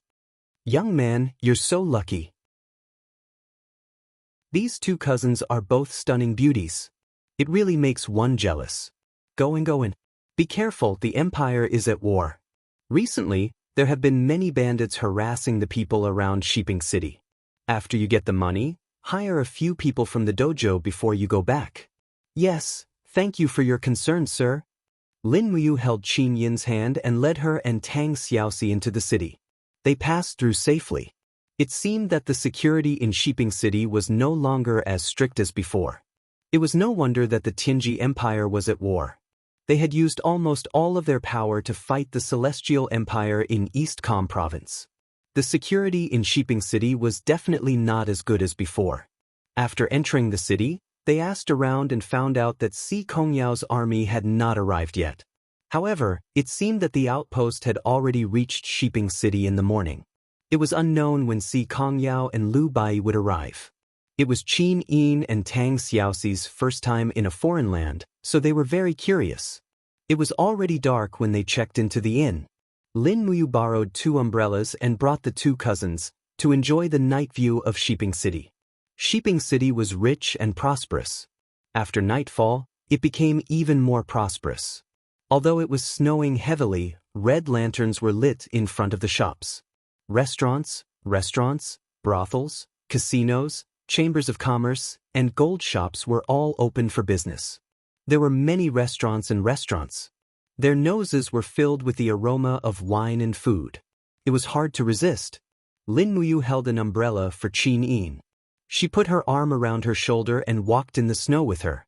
She said, "We've been flying for 2 days and stayed on the island in the East Sea for a long time. We haven't had a good meal yet. Why don't we rush to enjoy the night view? Let's fill our stomachs first. I think the restaurants here are pretty good." Qin Yin nodded and smiled. I'll listen to brother you." Tang Xiaoxi pointed to a nearby restaurant with a red signboard. There's a restaurant called 1,000 Fragrances. Why don't we go there? That's a brothel, not a restaurant. Doesn't the name have the word fragrant? Yes, that's why it's a brothel. Tang Xiaoxi could not help but blush. Why would I think of that? Lin Muyu held back her laughter. Let's go to the restaurant opposite 1,000 Fragrances. After they entered the restaurant, the waiter immediately welcomed them. He took the umbrella and smiled enthusiastically. "Young master, ladies, would you like to eat and drink? Please arrange a table with a good view. Sorry for the trouble. All right, please follow me." Upstairs, the table was located on the side of the street. What was rare was that the window was carved out of crystal. It was as transparent as glass, allowing one to have a panoramic view of the street outside while maintaining the warmth inside. There were 2 heaters placed beside the table, which was very thoughtful. Lin Muyu glanced at the menu and was stunned. It was really expensive. A dish of stewed bear paw cost 120 gold coins. In the celestial pole, bears were not protected animals, so how could they be so expensive? It seemed like this place was the same as Shattered Cauldron Realm. After the war, inflation had caused gold to become less valuable. However, the Empress and Marshal of Shattered Cauldron Realm obviously did not lack money. They filled the table with dishes that they liked and then ate slowly. They were waiting for Si Kongyao and Lu Bai anyway, so there was no hurry. Lin Muyu warmed some wine and poured some for Qin Yin. Then she picked some food for her. Qin Yin could not open her eyes, nor could she attract other people's attention. Therefore, Lin Muyu took very good care of her, almost making Tang Xiaoxi jealous. Some merchants and young masters who were eating at the side naturally looked over and were attracted by the beauty of Qin Yin and Tang Xiaoxi. It was very rare to see beauties of this level in the celestial pole continent. As they were eating, a young master wearing a golden brocade robe suddenly walked over. He waved the fan inlaid with purple crystals in his hand, and two servants immediately moved a chair over. After the young master sat down, his eyes kept staring at Qin Yin and Tang Xiaoxi. He felt that he liked both of them and felt very uncomfortable. "What are you doing?" Lin Muyu suddenly looked at him and felt that it was a little troublesome to have another person at the table. The young master said, "I am happy to sit here. What can you do to me?" Lin Muyu frowned. "Are you looking for trouble?" The young master laughed loudly. "That's right, I am looking for trouble. What can you do to me?" Lin Muyu used her chopsticks to pick up a piece of pork rib and carefully placed it on Qin Yin's plate. She said gently, "Eat more?" Qin Yin smiled and nodded. "Okay." The young master could no longer stand Lin Muyu's indifference. He stood up and said, "Brat, are you blind? Can't you see that I am here?" "So what?" Lin Muyu said plainly. The young master slammed his fan on the table and said, "Forgive me for being blunt, but you are not fit to sit with these two ladies. If you know what's good for you, get out of here. I will treat them to this meal." She had seen too many people like this in this plane. Lin Muyu said, "If I am not wrong, this young master is the son or grandson of the city lord or governor of Shiping City. Otherwise, he would not be so arrogant."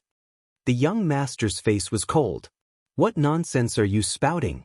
I am Jing Nan, the nephew of the governor of Shiping City, Jing Shou. Brat, you are so arrogant. Do you know that half of the 3,000 soldiers guarding Shiping City are my men?" "I don't know. I am not interested in you. Get out of here," Lin Muyu said plainly. "How dare you?" Jing Nan was furious. He grabbed his fan and whipped it at Lin Muyu's face. This fan was made of metal. Once it hit, it would definitely leave a scar. Jing Nan felt that his looks were not bad, but compared to the brat in front of him, he was much softer. In a moment of jealousy, he only wanted to smash Lin Muyu's face before anything else. Before the fan could even touch Lin Muyu's face, it was bounced off. A golden light flashed. It was the god's wall. Jing Nan immediately bled from the impact. His face was ashen as he retreated. He shouted, "This brat is a tough nut to crack. Attack him together and kill him. I will take responsibility for any trouble." Immediately, the 7 or 8 people who had been eating stood up, drew their weapons and rushed over. It seemed that they were Jing Nan's guards. "I did not expect this group of ruffians to disrupt our meal." Lin Muyu frowned. Tang Xiaoxi lowered her head and desperately ate a bare paw. She raised her head and stared at Lin Muyu with her bright eyes.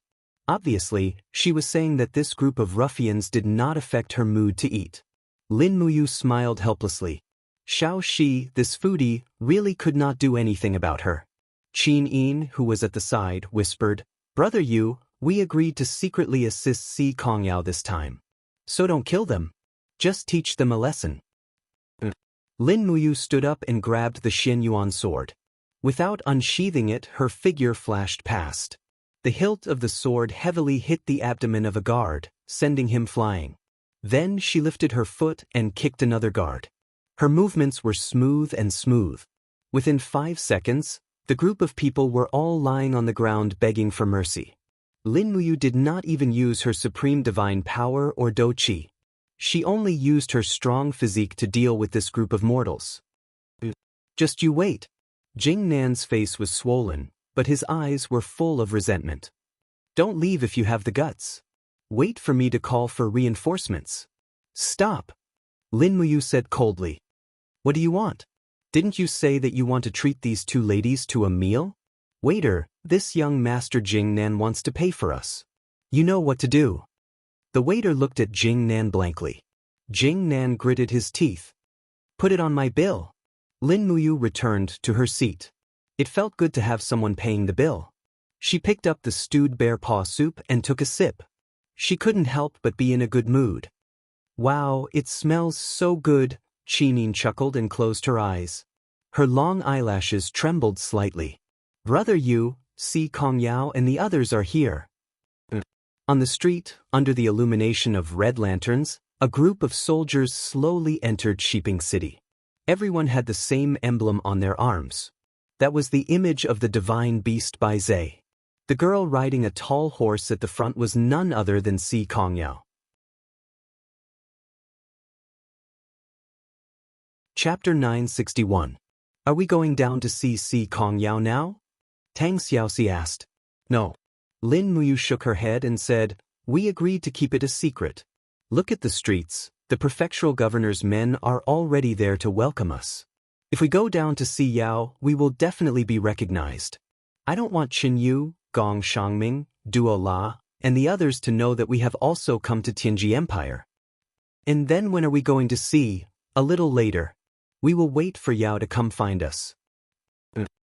To everyone's disappointment, Jing Nan didn't come back to seek revenge. He didn't come back even after Lin Muyu and the others had finished their meal and left the restaurant. It seemed like Shiping City really didn't have many soldiers left. After returning to the relay station, they didn't rest but continued to cultivate. In order to become stronger, Lin Muyu, Qin Yin, and Tang Xiaoxi didn't slack off for even a single day. They each cultivated their own laws of laws.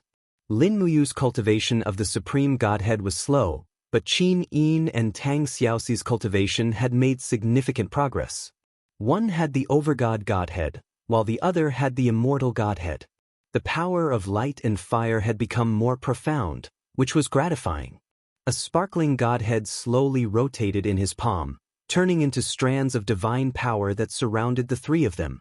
This Godhead came from Bailey Qin, so it was easy to imagine how pure a God Emperor's Godhead was. If it was cultivated by one person, it would be impossible to completely refine it.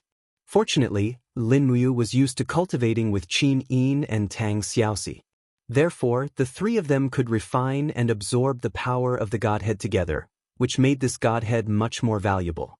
But even so, the powerful divine power contained in the Godhead couldn't be completely refined in 1 or 2 tries.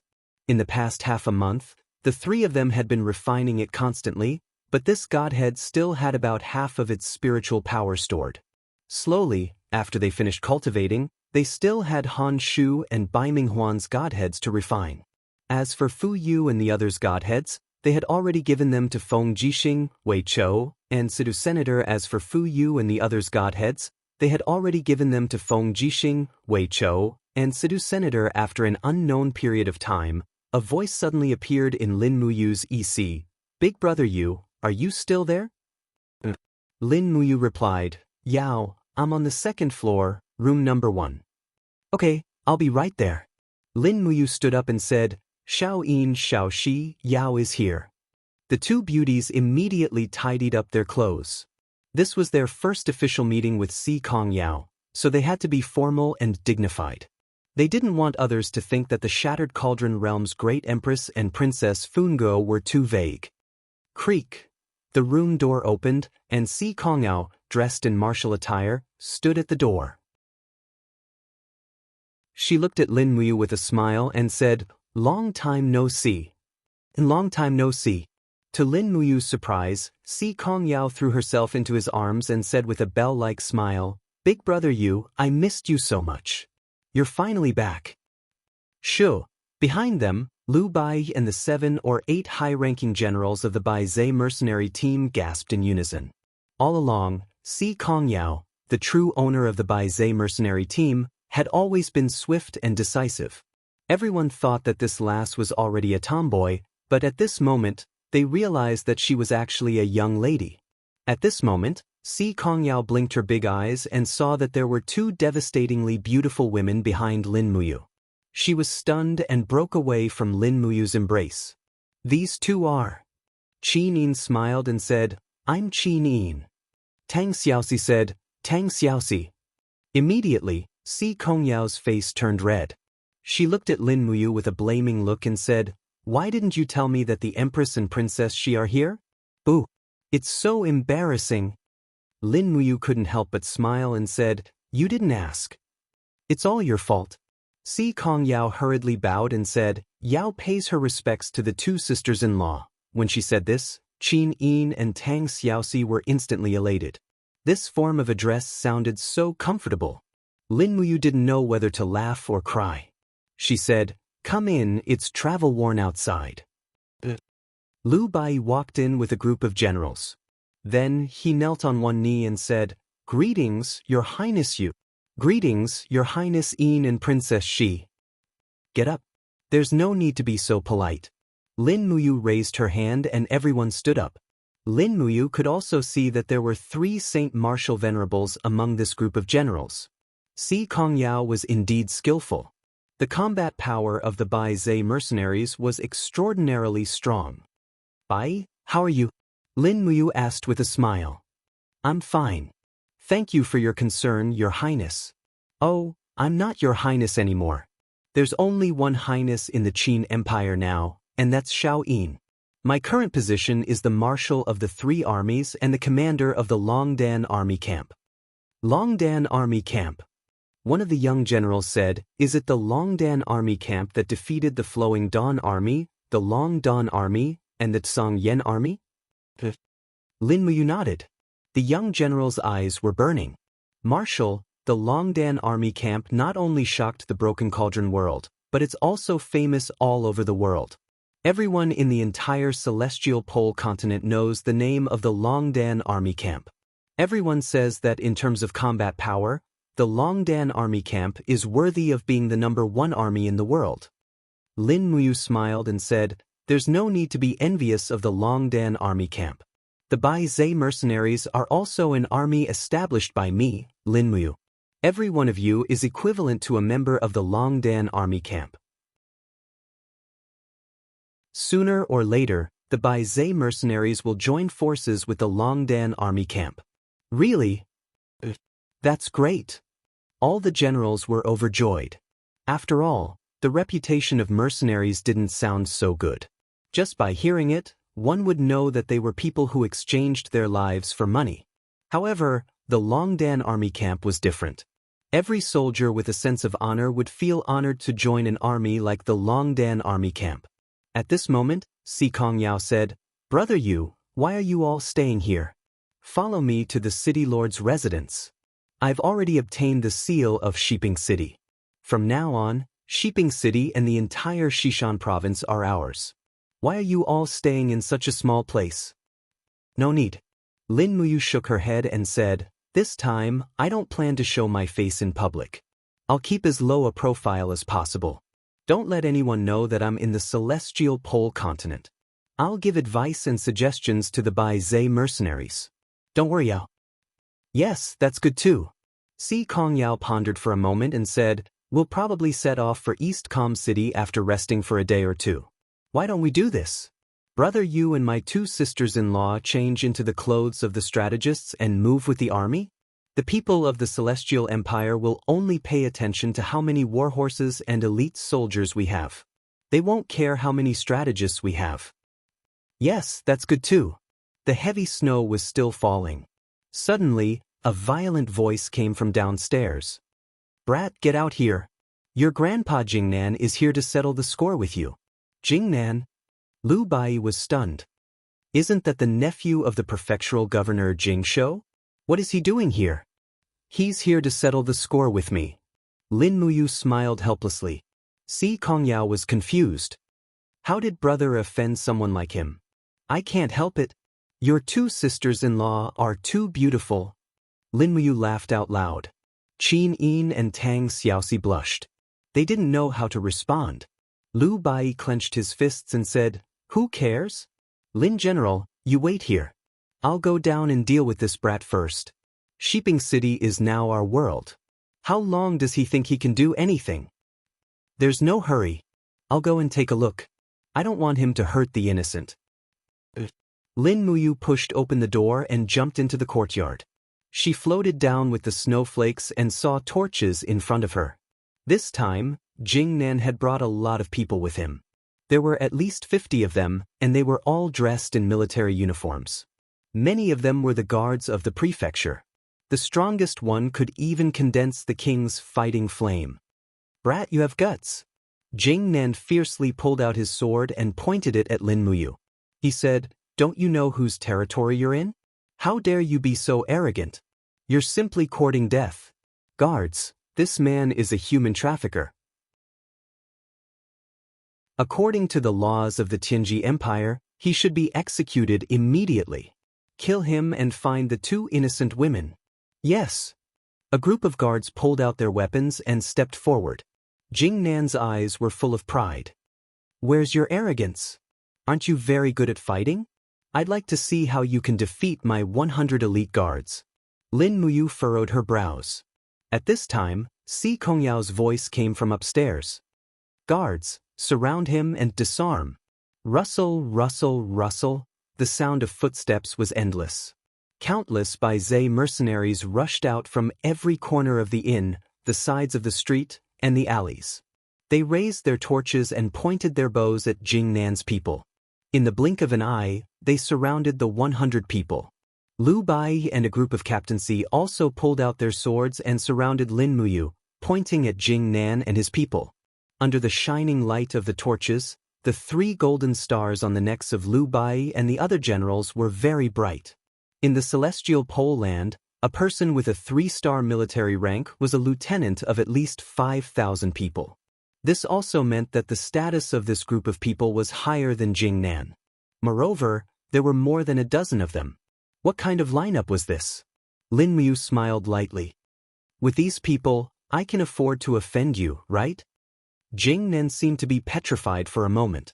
What's going on? Si Kongyao descended from the sky. Jing Nan immediately knelt down. Greetings, eldest Miss Si Kongyao. Si Kongyao said coldly, what is young Master Jing Nan doing here in the middle of the night? I didn't know eldest Miss was also here. I just came to find a human trafficker? Human trafficker? Si Kongyao sneered. There are no human traffickers here, only distinguished guests. Guards, disarm and throw Jing Nan into the dungeon. He will be sentenced to 1 year. The reason is, he offended me. The rest of you, become Baizhe mercenaries and follow me into battle. Yes. Jing Nan's face was ashen.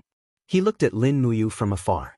Only then did he understand that the youth in front of him was not someone he could afford to offend. As for the 2 beautiful women, how should he put it? In this world, those stunning beauties that could cause the downfall of a city and country were generally not people that ordinary people could touch. Although it was cruel, this was the truth.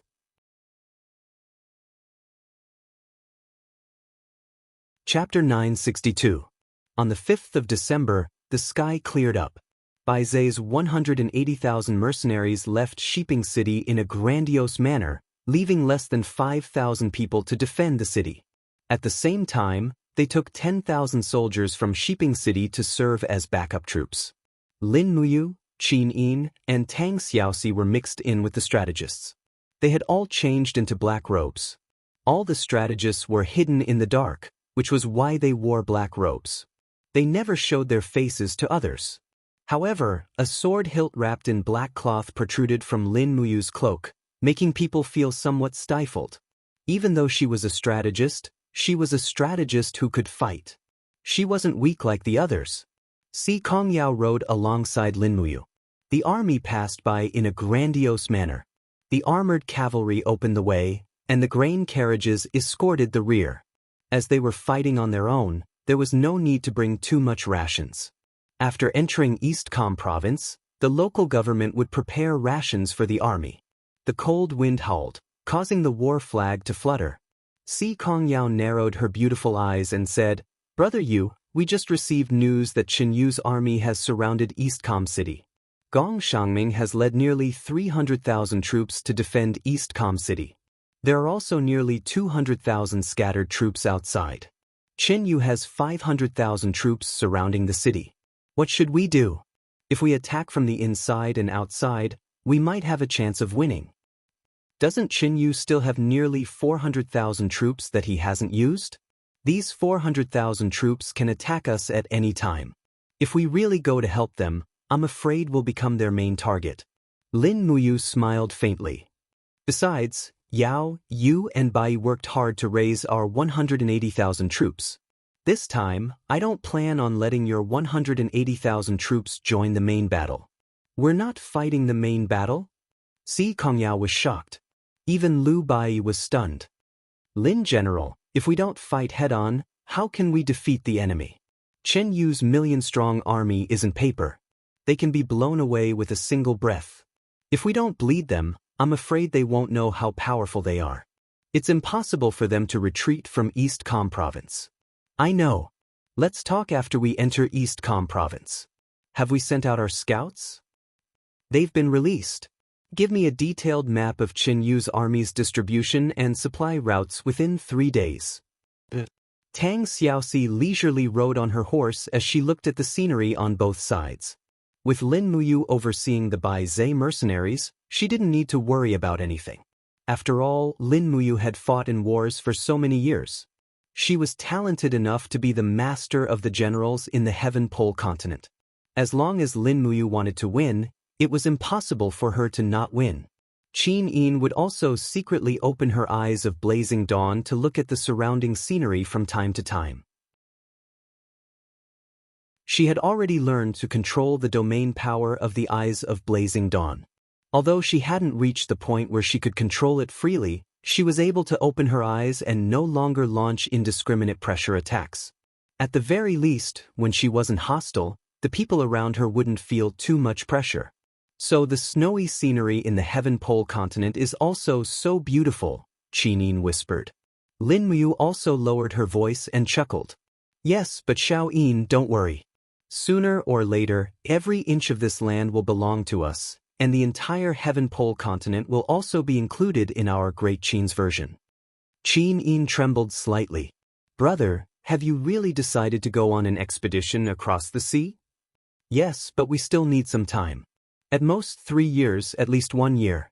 We need to make sufficient preparations before we can make a decision. Lin Muyu looked straight at her and said, Xiao Yin, do you think I've changed? Yes, a little, Qin Yin nodded. If it was in the past, brother, you most likely wouldn't take the initiative to attack others. There's no other way. If we attack first, we'll be controlled by others. Lin Muyu heaved a sigh of relief, her gaze deep as she said, when I know that the opponent will deal a fatal blow, I can't be soft-hearted anymore. I don't want the people I care about to die one by one and leave me. Yes, Xiao Yin will do her best to support you. After we're unified, let's ascend? Brother Demon Emperor and Fairy Ziyao in East Heaven will definitely look forward to our ascension. After that, our names will be listed in the Heaven Realm's Immortal register. 3 days later, it started snowing again. The army finally entered East Com Province and was less than 500 kilometers away from the battlefield in East Com City. However, Lin Muyu instructed Si Kongyao to pass down an order not to rush to East Com City at full speed. Instead, they would rest once a day in the provinces and counties along the way. They would only travel a distance of 25 kilometers a day. At the same time, they would constantly send out scouts to gather information on the battlefield. Furthermore, King Lonji gifted the Bai Zhe mercenaries with 10 wolf falcons and beast tamers, which played an excellent role as scouts. In the evening, Xian County. Xian County wasn't considered rich. It was only a small province in East Com Province. It had a population of nearly 200,000, and its main industries were farming, fishing, and hunting. Si Kongyao had the princess token, so she was warmly received by the governor of Xian County. When the army arrived outside the county city and set up camp in the evening, a large number of provisions, armaments, cattle, and sheep were delivered from the city. Therefore, it was easy to slaughter pigs and cows to reward the army. The central tent of the Bai Zhe mercenaries was heavily guarded. Even the governor of Xian County wasn't qualified to enter. However, when Lu Bai opened the tent door and walked in, he found Lin Muyu, Qin Yin, Si Kongyao, and the others cooking beef hot pot. They had received a large piece of beef thigh from the governor of Xian County, and it was just right for the hot pot. Lu Bai sat down honestly and beamed. Wow, I didn't expect there to be delicious food for dinner tonight. Si Kongyao glared at him. Did you complete the mission? Lu Bai took out a scroll and handed it to Si Kongyao. Si Kongyao handed it to Lin Muyu and said, Brother Yu, take a look. Ask me if there's anything you don't understand. I've been to East Com Province many times, so I'm very familiar with it. Lin Muyu sat cross-legged and unfurled the scroll with a whoosh. It was a large map of East Com Province and Tianji Province. On it, red ink had been used to mark the defenses, camps, manpower, and supply routes of the 900,000 troops under Qin Yu's command. Lin Muyu pondered for a long time before slowly putting down the map. "What's the matter?" Qin Yin asked. Lin Muyu took a deep breath. Qin Yu is indeed Qin Yu. He can't be compared to those muddle-headed emperors like Qin Yi, Baiming Yuan, and Shi Yuan. Look, his 500,000 troops have surrounded East Com City and blocked all the exits. The other 400,000 troops are divided into 8 groups. 3 of them are in the southeast of East Com City to guard against reinforcements from the Blackstone Empire. The other 5 are in a pentagon formation to the north of us. The 5 armies can cooperate with each other at any time. These 250,000 troops are used to stop us. Si Kongyao narrowed her eyes and said, "These 250,000 troops are the Terminus Earth Corps, led by Zhou Binlong. In the army of the Celestial Empire, apart from the Terminus Heaven Corps led by Dongqing Wang, this Terminus Earth Corps is the second best. Chen Yu really thinks highly of the Bai Zhe mercenaries by sending the Terminus Earth Corps to deal with us." At this time, a dragon's roar suddenly came from above. "It's a dragon knight." Tang Xiaoxi was slightly startled. Qin Yin gently moved her palm, and a faint divine luster surrounded her jade-like fingers. She asked, "Big brother Yu, the Bai Zhe mercenaries don't have a dragon knight. It must be the Celestial Empire's dragon knights spying on us. Should we take care of them?" "No need." Lin Muyu shook her head. "Don't worry about it. If it wants to watch, let it watch to its heart's content. Let's continue eating. Unless it's absolutely necessary, the 3 of us shouldn't expose ourselves. I don't want to officially break off relations with Qin Yu for the time being. After all, we are still allies on the surface." Si Kongyao started to feel uneasy. She frowned and said, "Then, Big brother Yu, we are less than 400 li away from the Terminus Earth Corps. Their cavalry can rush here in a day and night. Are we really going to sit here and wait for death?" Yao, pass down the order to strengthen the defenses. After setting up camp, we must immediately dig fortifications and bury antlers. The spear soldiers will be stationed at the periphery. The archers will be behind them. The cavalry will be in the middle. Even if they rush here to attack, they will be tired cavalry. We have the spear soldiers and archers. Why would we be afraid of a tired cavalry? Si Kongyao smiled gently and nodded. "Yes, I understand." At that moment, Si Kongyao felt that Lin Muyu was truly an exceptional general. It was as though as long as he was by her side, victory would be in her grasp. There was nothing to worry about. When Lin Muyu gave the order, he revealed a calm and confident look. This was something that Si Kongyao had never seen before. The young lady's heart thumped, but in front of Qin Yin and Tang Xiaoxi, Si Kongyao could only control her emotions. So be it. Calling someone I like brother and sister is better than being strangers. Lu Bai rubbed his hands together. "Let's eat hot pot. Let's eat hot pot." Lin Muyu glared at him. "What are you eating for? Go and give a new order before eating." "Ah? There's another order?" "Yes, send the scouts out again." "Why, haven't we already found out the details of the army? The distribution of rations, the amount of rations stored, the amount of rations being transported, and the details. I need all of these. If we just do a rough investigation, it will harm the entire army." "Yes, this subordinate understands." Lu Bai was solemn. He placed the helmet under his armpit and bowed before leaving. Qin Yin was surprised. "Big brother Yu, what are your plans?" "Rations, it's still rations."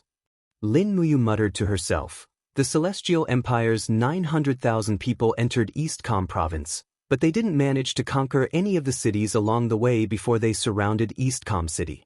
Therefore, most of the Celestial Empire's rations have to be transported from the mainland. However, the 2 places are separated by such a huge forest of no return.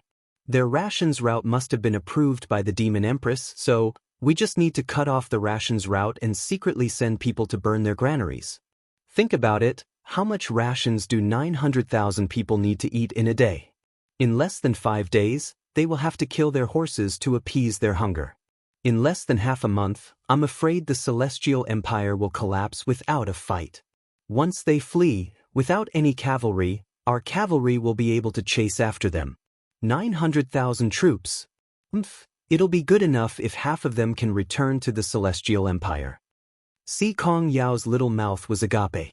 This was the true definition of a famed general. This was the penetrating insight that a famed general should have. Lu Baizhi and the rest were only thinking about the battle before them, but Lin Muyu was already thinking about the battle that would happen a month later. The difference in their ability to grasp a war was like heaven and earth.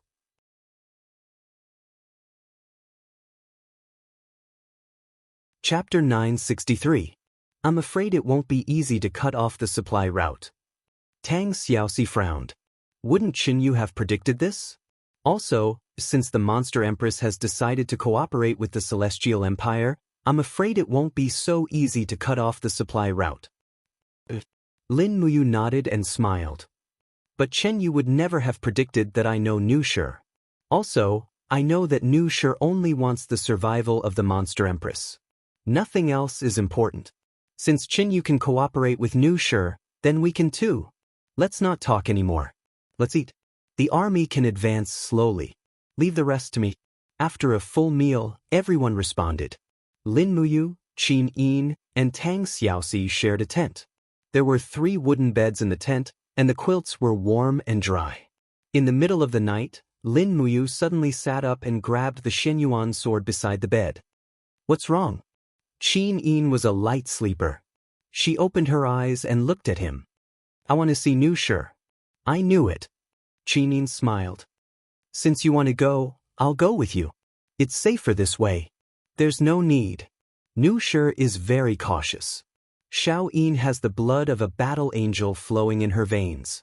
Once she finds out, it will cause unnecessary misunderstandings. Don't worry, even if I can't defeat her, I can still leave. Don't forget that I have the divine book of the law of space with me. All right then, Qin Yin nodded. Xiao Shi and I will wait for you here. Early, you must be careful. Lin Muyu stood up and disappeared in a flash. He appeared in the sky 10 miles away. He suppressed his aura to the level of an ordinary person and spread his spiritual sense to search for the Monster Empress Nushi's aura. The cold wind was biting cold. After flying for nearly 500 miles, his heart suddenly moved. He found a tyrannical demonic aura somewhere in the east, so he quickly flew over. At night, it was snowing heavily. But on top of the hill stood a beautiful woman, holding a pipa in her arms. Her cloak was covered with snow. She looked up at the sky, her eyebrows slightly furrowed. Suddenly, the corners of her mouth curled up, revealing a happy smile. You're finally back. Whoosh! With the flying snow, Lin Muyu slowly descended and stood straight in front of Nushi. Lin Muyu? Yes, Your Majesty. Lin Muyu said cheerfully, You seem to know that I would come? That's right. The female assassin looked at him with a pair of penetrating eyes and said, I don't know when you will come and who you will bring, but I know that you will definitely come. Let's get straight to the point. Lin Muyu brushed off the snow on his shoulder and said, Your Majesty is cooperating with Qinyu. I believe that Qinyu must have offered a generous bargaining chip. Otherwise, Your Majesty would not agree to cooperate with humans. The bargaining chip is not considered generous, but there is a sharp knife placed on the neck of my demon spirit race. What kind of sharp knife? Flames.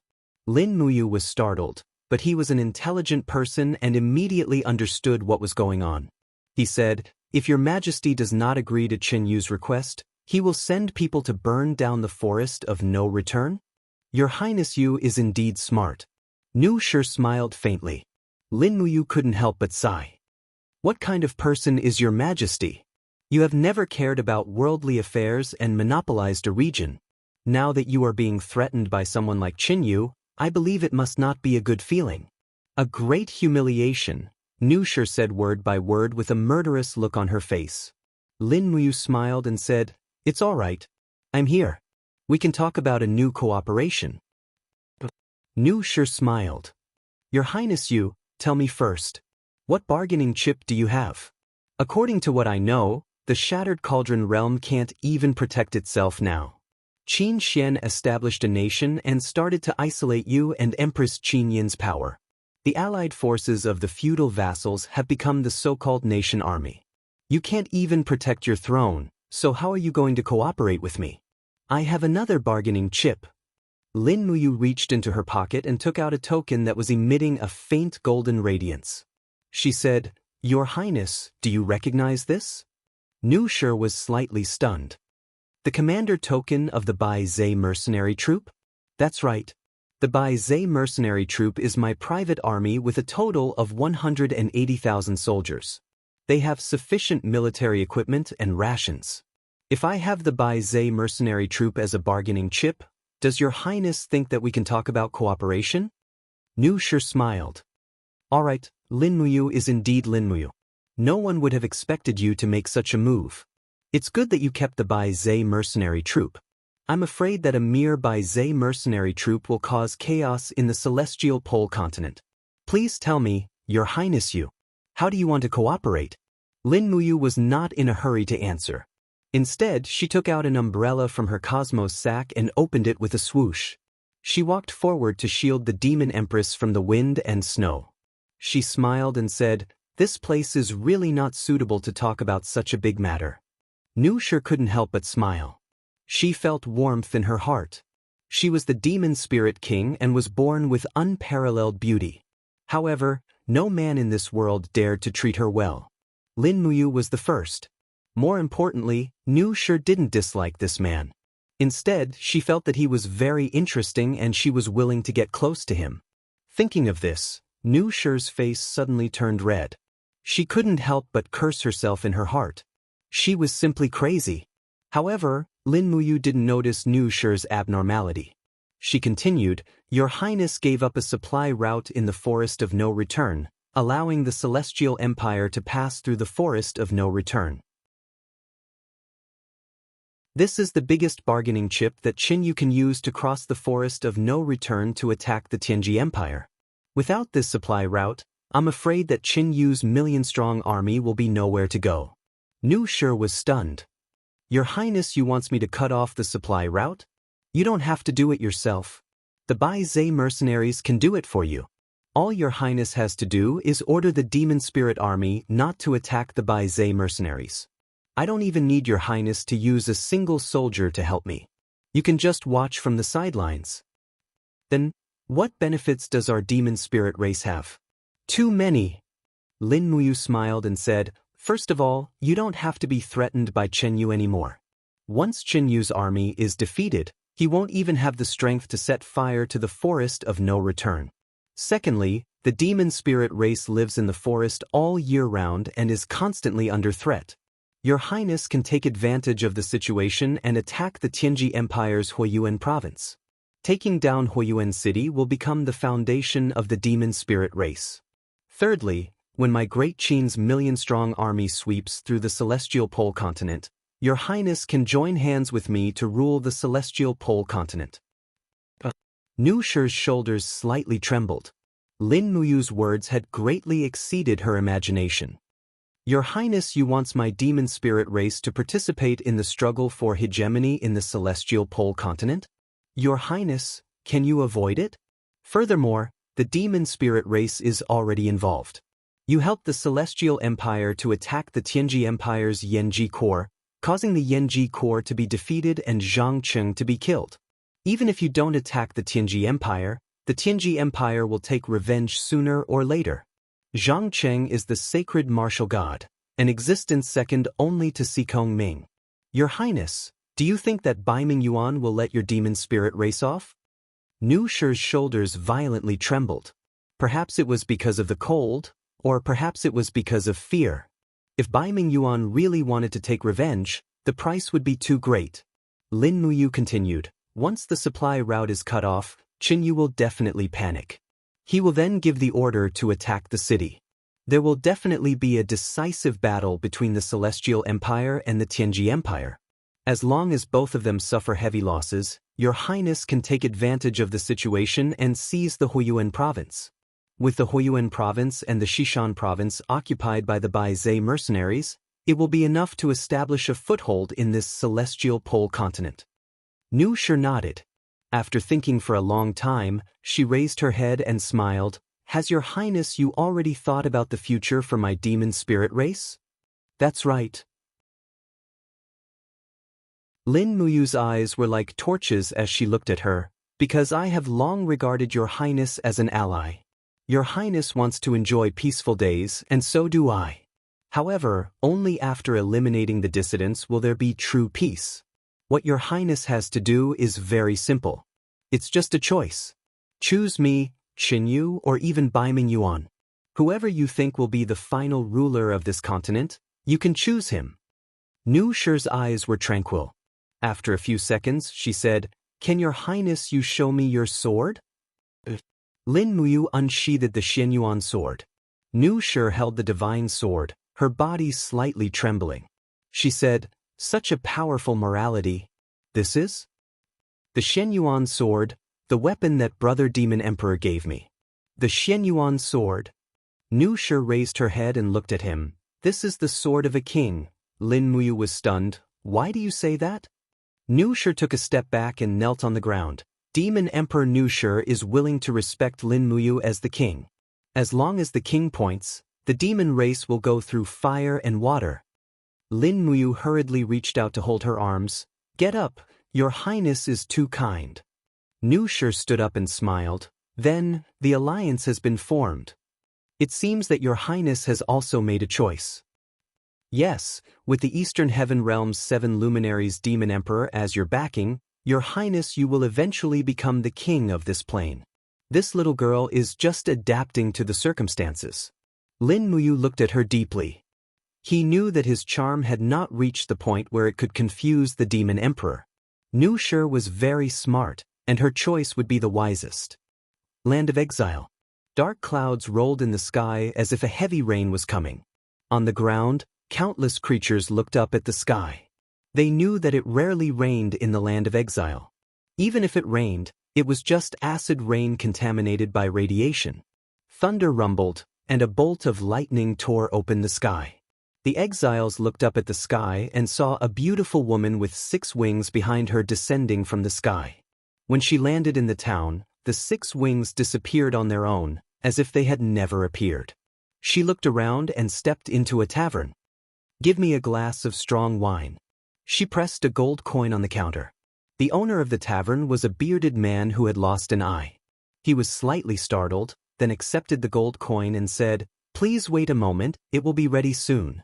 The beautiful woman wore an exquisite angel costume and slowly sat on a seat by the window. A few minutes later, amidst the flashes of lightning and strong winds outside, another beautiful figure appeared. It was still a 6-winged angel. She slowly flew to the window and said faintly, Shi Yan, is this your choice?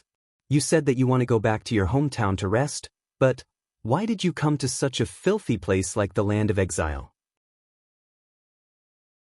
Do you know how great of a loss this is to the Western Heaven Realm? Why don't you go back to your hometown? Shi Yan held the goblet, took a sip and smiled. Hometown? My old friends there have long died. What kind of hometown is it without any relatives? My only relative is called Xin, and she is in the Shattered Cauldron Realm. Eva was stunned. You want to go to the Shattered Cauldron Realm? But the power of the Divine Pact is still there. Once you go to the Shattered Cauldron Realm without being exiled, you will lose all your power. It's okay, I am just going to find my family. I don't need power. Do you want to come in for a drink? Eva frowned and sat in front of Shi Yan, saying, You are even more willful than Xin. So I want to go to her. Eva, do you want to come with me and leave this hypocritical world? Me. Eva took the strong wine, took a sip and said, Forget it, I don't have that kind of luck. Not far away, a few burly men who were drinking didn't dare to make a sound. No one dared to breathe loudly. The people of the Land of Exile all knew the legend of the Heaven Realm. These 2 beautiful women both had 6 wings. They were the 2 strongest blazing angels in the God Realm. Who dared to provoke them unless they didn't want to live? However, it was really too boring for two blazing angels to come to this barren land to drink.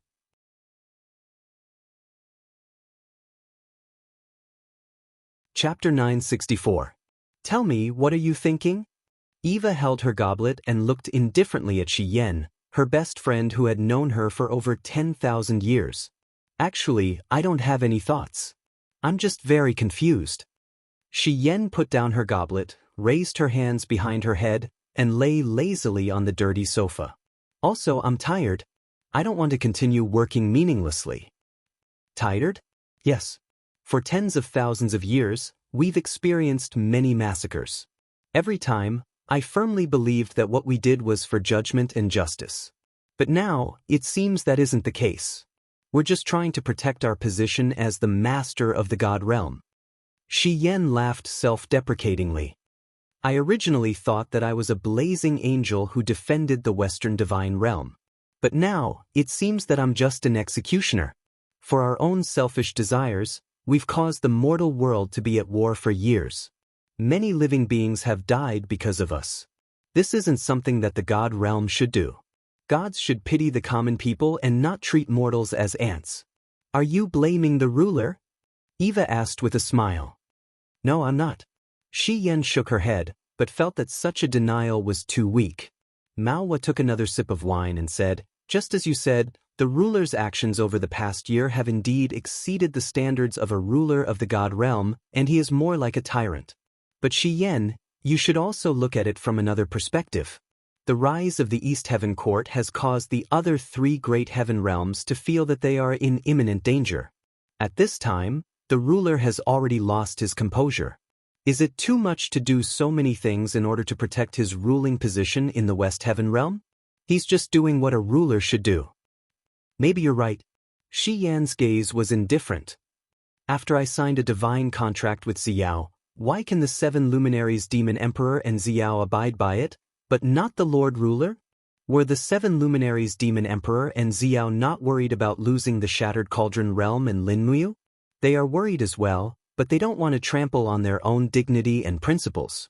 Just like Linmuyu and Xin, they have their own principles and bottom lines that they will never be willing to violate.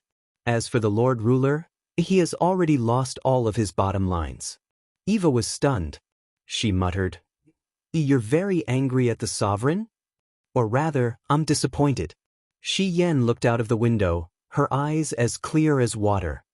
That's why I've decided to leave the immortal world and become immortal, to pursue the life I want. Even if I can't achieve eternal life, at least I want to truly live once. Why don't we go through the Star Cavern? Eva looked straight at her. Because I don't want to continue supporting the Divine Pact. This is a meaningless Divine Pact. Xian suddenly stood up and said, Time's up. Eva, I'm going to the Shattered Cauldron realm to look for Xin. What about you? Me. Eva pursed her red lips and said, The Western Divine Realm is in chaos now. Due to the overbearing attitude of the East Heaven, all the great families are in a state of panic. The flames of war have already been ignited at the borders. I have to lead the Divine Race Army to quell the chaos. Sigh, it's not too late for you to change your mind now. At least you still have your blazing angel cultivation. However, once you go to the Shattered Cauldron realm, you will trigger the Divine Pact and lose everything. Lose everything? Xian smiled and shook her head. No, I still have Xin.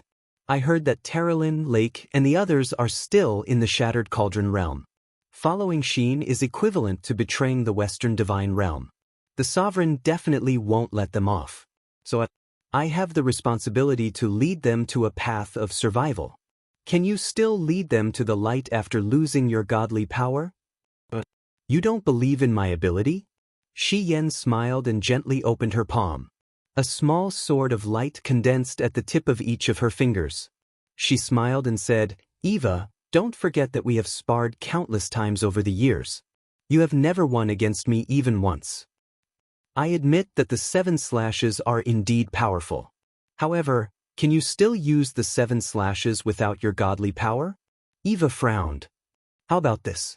After I return to the Western Divine Realm, I will immediately look for Li Fei and have her descend to the mortal world to find you. Li Fei's strength is not bad. At the very least, she can ensure your safety. There's no need.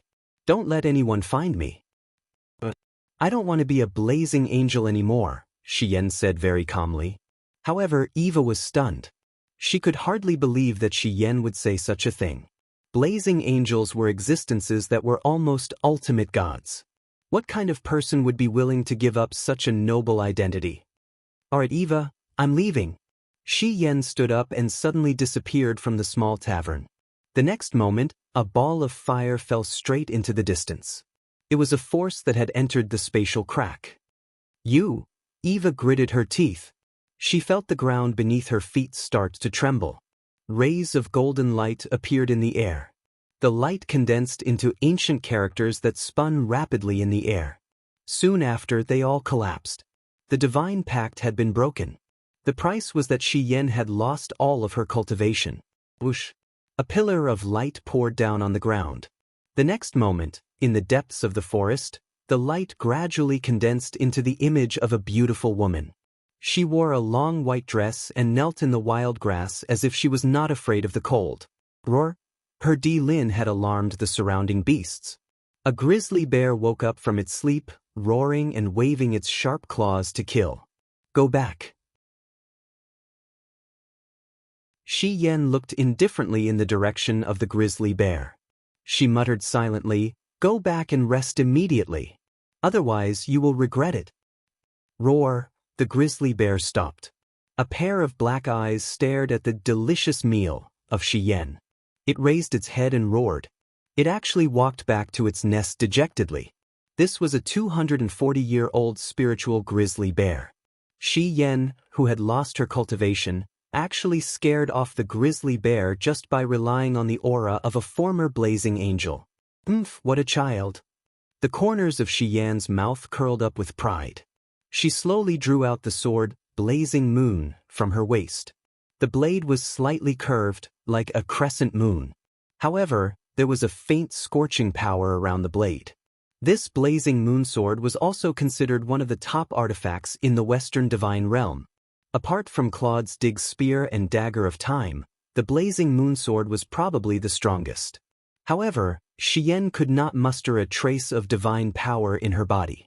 Her power had been completely drained the moment she entered the Shattered Cauldron realm with the curse of the Divine Pact. At this time, her body was like a huge dried-up lake. Although it was deep and wide, there was not a single drop of power left.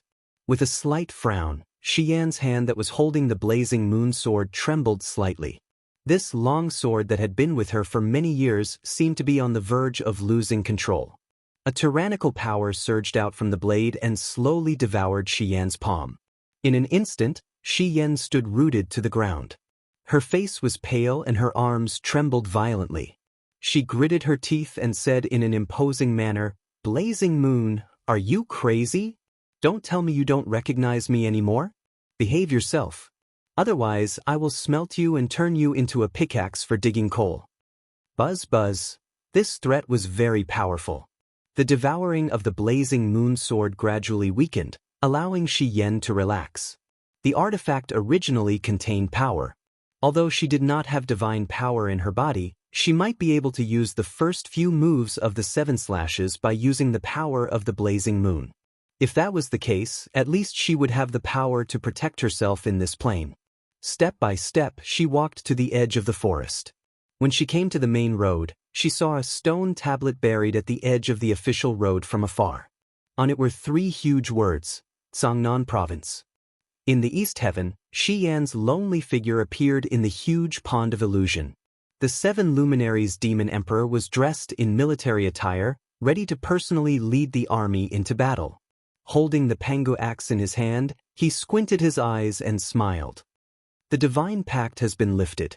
Ziyao, you can finally rest assured now. At the side, Ziyao nodded and smiled. Looks like Xian was the first to choose to give up. Qingping said, at this moment, the Western Divine Realm is in chaos. This is a great opportunity for us to send troops to destroy the Western Divine Realm. Demon Emperor, it's not wise to miss this opportunity. Besides, Claude has lost the help of the blazing angel Xiyan. It's like he has lost an arm. This is a great opportunity for us. The 7 luminaries Demon Emperor said calmly, I know. When I'm ready, we'll start the battle immediately. At this moment, from the ranks of the God Emperors, a person holding a spear walked out and said, Your Majesty Demon Emperor, this Xiyan is one of the 2 blazing angels and also one of our greatest threats. She took the initiative to violate the divine pact and give up her cultivation. Could she be doing something wrong? I suggest that we immediately send a God Emperor to the lower realm to kill Xiyan. We'll cut the weeds and eliminate the roots. We'll make the Western Divine Realm lose the strongest blazing angel. The 7 luminaries Demon Emperor looked at the group of God Emperors from afar and said, What do you think? The gods were stunned. One of them stepped out and said, Your Majesty Demon Emperor, I think it's feasible. For now, we haven't figured out Xiyan's real goal. The most direct way to solve the problem is to kill Xiyan and make all their plans go up in smoke. Is there anyone else who thinks so? The other God Emperors nodded one after another. Yes, cut the weeds and eliminate the roots. Xiao frowned slightly and looked at the 7 luminaries Demon Emperor, but she didn't say anything. The 7 luminaries Demon Emperor slowly sat on the God King's seat and pointed at the crowd. He scolded while spitting saliva. That's why I said you are rookies who have been cultivating for thousands of years and haven't improved. Do you know why? Your mental state is too weak. We are gods. We should be thinking about creating the world and taking pity on all living things. But all you think about is fighting and killing all day long. When will you ever reach the 99 God Emperor realm? The gods trembled with fear. None of them dared to say anything. The 7 luminaries Demon Emperor had an arrogant look on his face. Don't talk nonsense with me. Immediately prepare to attack the Western Divine Realm. Also, Xiao, you don't have to go to war. Just watch over the Shattered Cauldron Realm and inform me immediately if there are any strange movements. Yes, Demon Emperor. Xiao smiled happily. What about Xiyan? Protect her well. If she encounters any danger, go to the lower realm at any time. The 7 luminaries Demon Emperor nodded and looked at the simple patterns on the floor. He said, No matter what, she is Yu's sister-in-law. If anything happens to Xiyan, I won't be able to face it.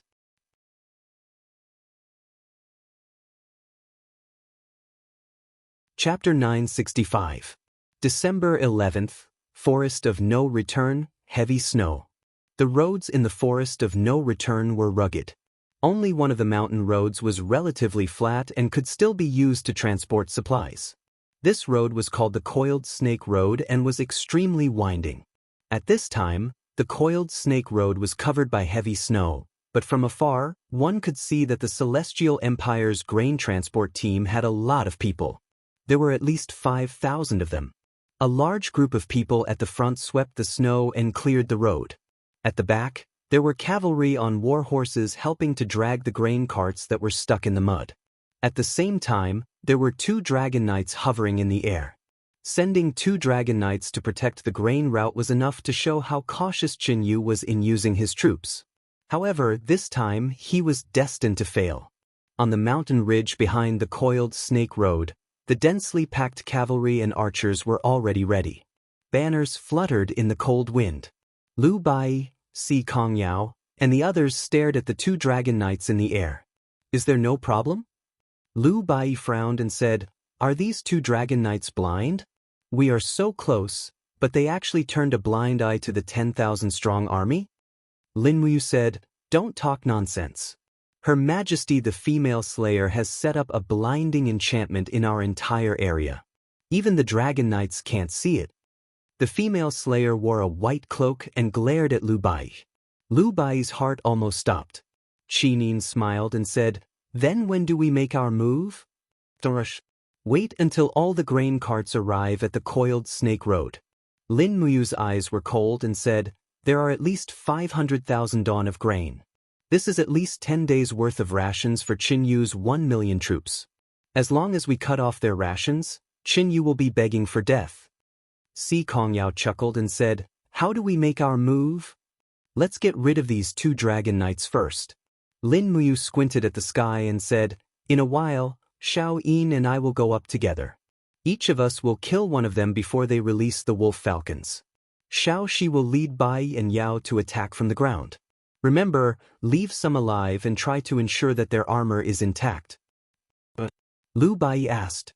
Lin Muyu looked at him as if he was an idiot and said, "Tell me, what are we doing now?" "Intercept their rations." "But there's nothing else." Lin Muyu face-bombed. "Bai, you idiot, you're thinking of killing two birds with one stone. Don't forget that Qinyu has at least 1 million don of grain in Lanhe County, 10 miles east of Eastcom City. If we don't burn down the Lanhe County granary, I'm afraid Qinyu will be able to hold on for a while. We'll change into the Celestial Empire's grain carts here and sneak into Lanhe County's granary. Only then can we burn down Qinyu's last hope." "I understand." Lu Bai cupped his fists and said, "Lin General is truly smart. This is just the basic strategy for marching troops. Read more when you have time." 30 minutes later, the operation began. The drums on the mountains sounded in unison. Swoosh, swoosh. 2 beams of light shot into the sky. Lin Muyu's Shenyuan sword had already been unsheathed, and the blade slashed straight at the Dragon Knight on the left. Chaotic light.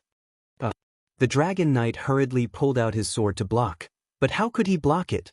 Lin Muyu's sword borrowed the power of the mountains and broke the Dragon Knight's sword with great force. The Shenyuan sword cut into the Dragon Knight's armor with unstoppable force, and blood splattered everywhere. In just an instant, the Dragon Knight, who had the cultivation of the 15th level of Grotto Heaven, was killed. In another direction, Qin Yin's stellar sword had also killed another Dragon Knight. The first strike of Xian's 7 slashes, split, was extremely lethal. On the ground, the sounds of killing rang out. Tang Xiaoxi turned into a fiery light and shuttled through the crowd of the grain carts. She held the Dig's spear in her hand, and the tip of the spear turned into fiery light as it flew out continuously.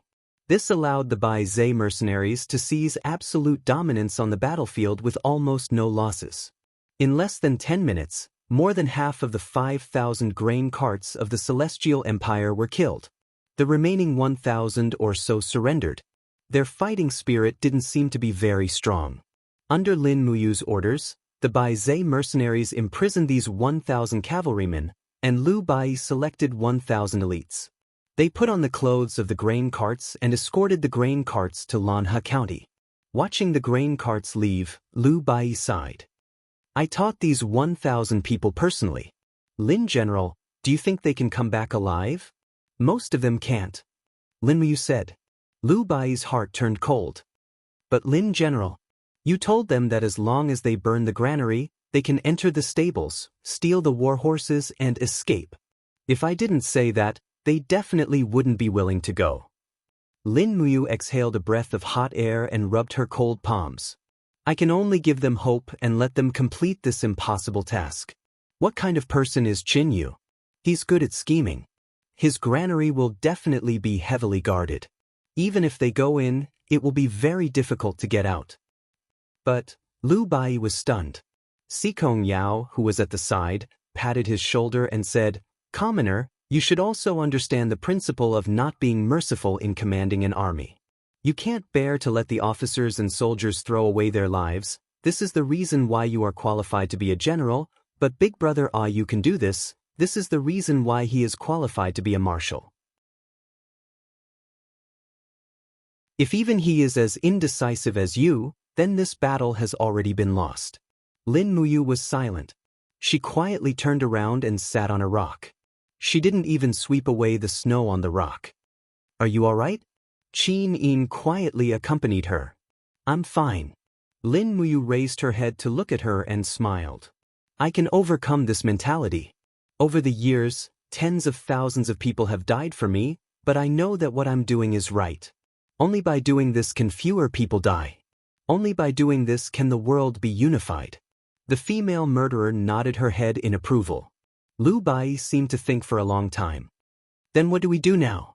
Continue to seal off the Celestial Empire's grain routes, mine stones, and build fortresses along their retreat routes. Lin Muyu stood up and said, "Since we've already formed an alliance with the demonic spirit race, we can't lead the Celestial Empire's army into the forest of no return. I want Qin Yu's defeated army to return through the Blackstone Empire and have them fight the Blackstone Empire again." Lu Bai stood there in a daze. At this moment he finally understood what war was. War was death and slaughter.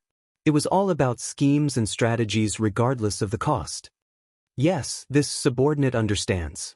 When he looked at Lin Muyu again, there was more respect in his eyes. Perhaps it was as Si Kongyao had said, he had too many things to learn from Lin Muyu. On the 15th day, the Lanha County's granary caught fire. Chen Yu immediately led 30,000 soldiers to extinguish the fire.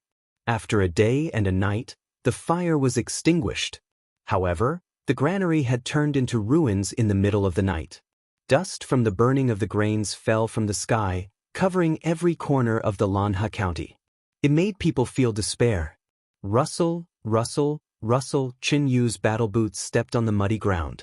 He was dressed in a golden military uniform. His expression was extremely ugly as he lightly said, "Where are the supplies?"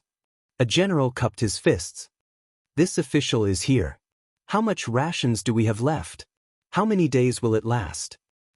The rations in the various camps are enough for 3 days.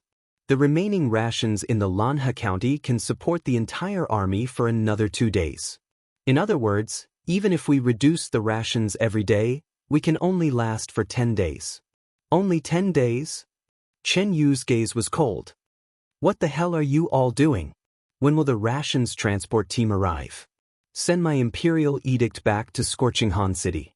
Order the Minister of the Interior to immediately supervise the rations. Your Majesty! The logistics officer frowned and said, "Our rations route has been cut off by a group of mercenaries. Even if we send people to supervise the rations won't reach Eastcom province." What a bastard! Chen Yu roared angrily. What is the demon spirit race trying to do?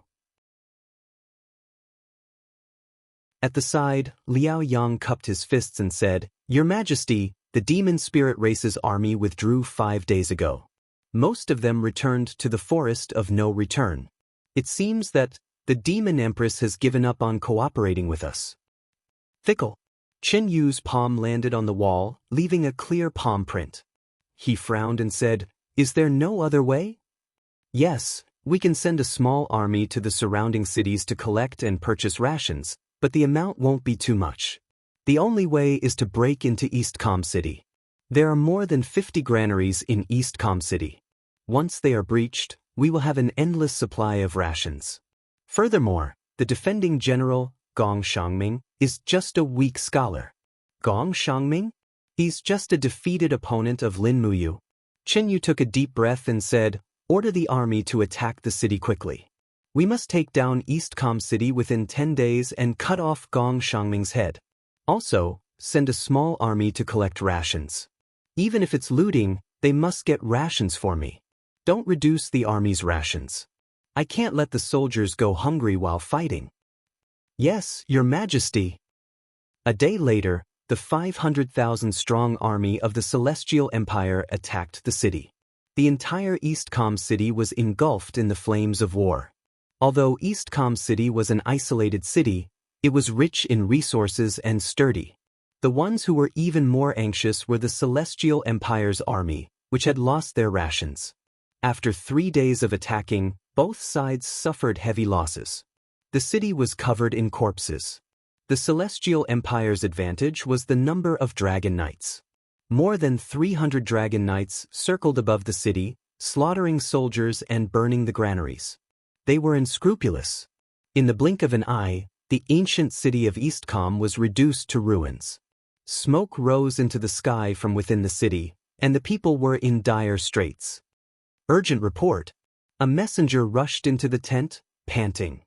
"Marshal, we just received news that Bai Zhe's mercenaries have set off. They have entered the forest of no return and have cut off the Celestial Empire's rations." "Oh!" Gong Shangming pressed his hand on the map on the table and said, "No wonder Qin Yu attacked the city like a madman. So their rations have been exhausted. Ah, that's great. Have you found out who's commanding the Bai Zai's mercenaries? Lu Bai and Si Kong. That's impossible, right? Gong Shangming frowned. Lu Bai is just a peasant, while Si Kongyao is the beloved daughter of the celestial bliss sex Si Kongming. How could they hit the nail on the head? Investigate further. The Bai Zai's mercenaries must have an expert commanding them. Otherwise, they wouldn't have used such bold and brilliant tactics. Yes. Gong Shangming racked his brains as he sat there, muttering to himself, who is it? Who is so powerful?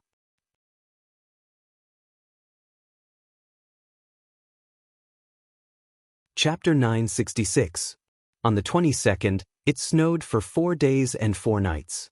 The Celestial Empire had besieged East Peace City for 7 days straight. The city gates were covered in scars caused by the swords and catapults. The city walls looked as if they had been bathed in blood. In the cold winter, the blood of the soldiers quickly froze on the walls, making it look as if a layer of blood-colored ice crystals had been plated on the walls. Corpses were everywhere. Gong Shangming had ordered the archers to be on guard, forbidding the Celestial Empire from collecting the corpses. As a result, layers upon layers of corpses of the Celestial Empire soldiers were piled up below the city walls. When the Celestial Empire attacked the city, they had to step over the corpses of their comrades to build ladders. It was as if the corpses had become part of the siege equipment. Late at night, the Celestial Empire's main camp ran out of food. It was cold inside the central tent. Chen Yu stood in front of the map, his body trembling uncontrollably. Suddenly, he turned around to look at the generals and said, "We've already attacked the eastern gate this afternoon. Why did you retreat? Protector Chang, you're the general leading the army. What crime do you deserve?" A captaincy hurriedly knelt down and said with an ashen face, "Your Majesty, we've suffered too many casualties. 2,000 of our brothers from the vanguard have died below the city walls. The cavalry and heavy shields of the Central Army can't stop the stones on the city walls at all. Furthermore, 7 of our dragon riders have died at the eastern gate. It's not that I don't want to attack the city, it's just that I can't. Even if I gave the order, it would only be for the remaining 5,000 of our brothers to die below the city walls. You're afraid of death, and you think you're in the right."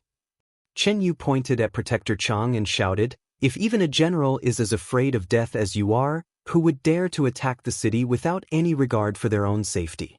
How many soldiers and horses have died before we could reach the city walls? Because of your cowardice, we failed at the last moment, and yet you still dare to quibble. Men, drag Protector Chang away and behead him." "Your Majesty, this general is innocent." Protector Chang knelt on the ground, but he was pulled away by a few guards. In the blink of an eye, a bloody head was presented to Chen Yu, but no one dared to say a word. After attacking the city for 7 days without any results, they had lost at least 150,000 soldiers. Chen Yu needed to vent his anger, and Protector Chang was just unlucky. "How's the situation in the city?" Chen Yu looked at everyone coldly. None of the commander-level generals dared to make a sound. Only Liao Yang slowly walked forward, cupped his hands, and said, "Your Majesty, according to what I know, our army used the Dragon Knights to descend from the sky and burn the granaries on the first day of the siege, burning most of the stored food in Eastcom City. The food has decreased, and the 200,000 soldiers in the city can only continue to forcibly collect food from the commoners.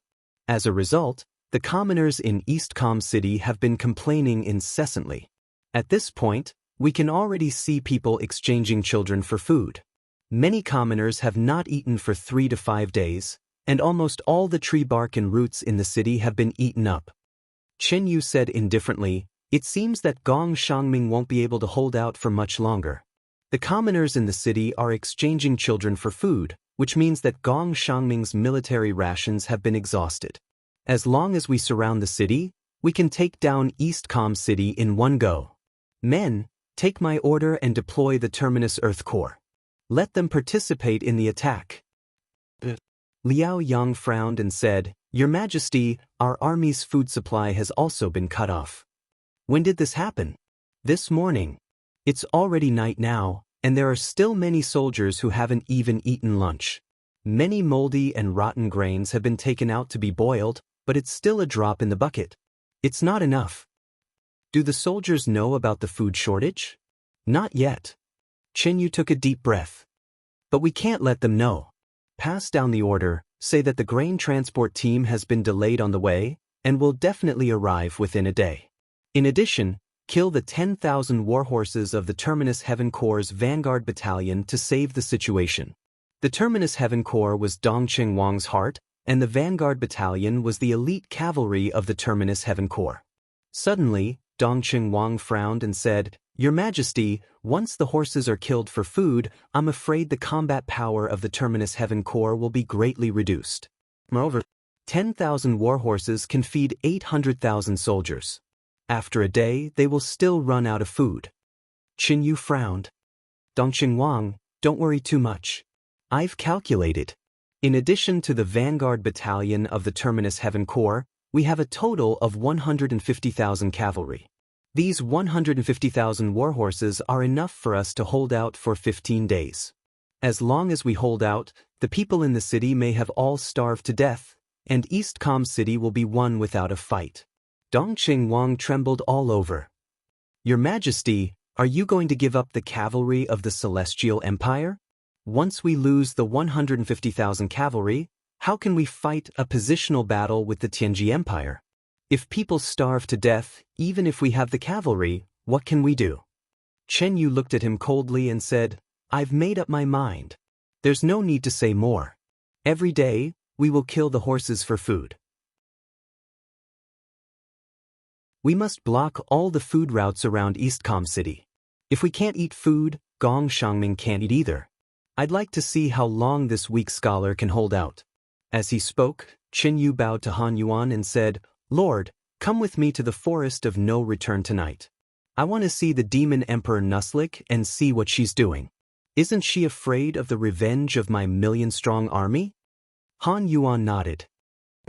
Liao Yang frowned and said, "Since Nuslik has decided to cooperate with Bai Zai's mercenaries, she must have made up her mind. There is no need for your Majesty and Lord to take the risk. After all, the Forest of No Return is the territory of the Demon Spirit Clan. If Nuslik gathers an army, I'm afraid your Majesty's life will be in danger." Yu smiled brightly. "The soldiers of the three armies are fighting to the death for me, and it is worth it for me to gamble for the lives of the soldiers of the three armies. I believe that you, Nusher, will not think of taking my life." Han Yuan cupped his fists. "Don't worry, your Majesty. I will gather all the experts from Tianjue sect. Even if Nuslik wants to harm us, we will at most fight to the death." "Good, very good." Late at night, a group of people entered the forest of no return.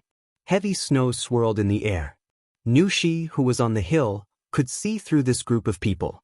Lin Muyu, Si Kong Yao, Qin Yin, and the rest were standing on top of the newly built fortress. This fortress was built by freezing mud, stones, and water. It was guarded by 100,000 Bai's mercenaries and was named Bai's Fortress. After many days of transportation, the Bai's Fortress could be considered as a forest of arrows and a group of chariots. In the distance, Yu raised his head and looked at the fortress that suddenly appeared on the grain route. He couldn't help but frown. What's going on? When did a fortress appear on the coiled snake road? Liao Yang squinted and looked carefully. The flag fluttering on the fortress is the flag of Bai Zai's mercenaries. So the Bai Zai's mercenaries have been hiding here all along. Yu was silent. Liao Yang said, "Your Majesty, what's wrong? If we retreat." In the cold weather, Yu's forehead was covered with cold sweat. "If we retreat, where should we go? The Bai Zai's mercenaries are like a fatal knife that appeared on our retreat path. This Si Kong Yao doesn't want to leave a path of retreat for our celestial empire." Liao Yang nodded. "This fortress is blessed by nature. It can be said that one man can hold the pass against 10,000. If it is really as your Majesty said, I'm afraid it will be bad." Yu gritted his teeth and said in a low voice, "Damn it. Once East P City is conquered, I will immediately eliminate the Bai Zai's mercenaries. These boorish men who don't know the immensity of heaven and earth." Han Yuan, dressed in a black robe, flew quietly in the sky. Suddenly, he said, "Your Majesty, the demon Empress Nushi is here to welcome us." Sure enough, within the swirling snow, a dense crowd of figures appeared on the hill. The demon Empress Nushi was still hugging her pipa and stood elegantly in the snow. Her pair of intelligent eyes looked at Qin Yu's group. Around her were many demon spirits with the strength of demon kings and demon venerables. Low roars could be heard on the hill. At least 10,000 high-level demon spirits were gathered here. Qin Yu stepped on the snow and suddenly flew up. He cupped his fists in the air and said, "Qin Yu greets the demon empress. This little girl greets your majesty Qin Yu." Nushi smiled.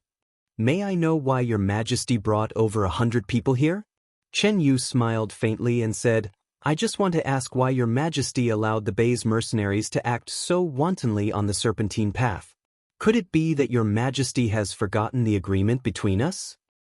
"I haven't forgotten." The female murderess's gaze was faint as she said, "However, the Bei's mercenaries' bargaining chip is more attractive. Furthermore, Miss Sikong Yao also promised that she would not burn the forest of no return. This little girl is the Demon Spirit Clan's emperor, so I can only make a choice. I chose the Bei's mercenaries." Qin Yu gritted his teeth. "Has your majesty decided to become enemies with the Celestial Empire?" "Whatever you think." Nushi giggled. "However, it seems that your majesty has brought so many people here. I believe this battle is inevitable. Since we are going to fight, what's the point of talking so much? Descendants of the demon spirits, prepare to kill the enemy." Suddenly, the mountain was filled with the howls of wolves and tigers. The demon spirits revealed their sharp claws and fangs. Not only that, but there was also a dense crowd of Bei's mercenaries in white robes appearing on the hill. They all pulled their bows taut and pointed straight down the hill. The arrowheads glowed with a faint cold light. All of them were demonic heart arrows. Apart from the archers, there were also ballistas and god-hunting crossbows that were pointed at Qin Yu and the others. At the foot of the mountain, Han Yuan waved his sleeves and rays of golden light shone from his body. He looked like a god as he flew up.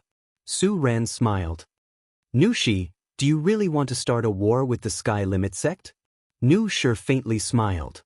"Sect Master Han Yuan, you're a grandmaster. If we're being reasonable, you're currently provoking us in our demon spirit clan's territory. We didn't take the initiative to start a war." Forget it, Han Yuan laughed.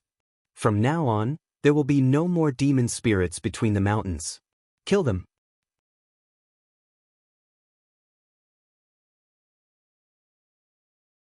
Chapter 967. The sound of the guqin intertwined with the lightning. Han Yuan's every palm was filled with intense lightning.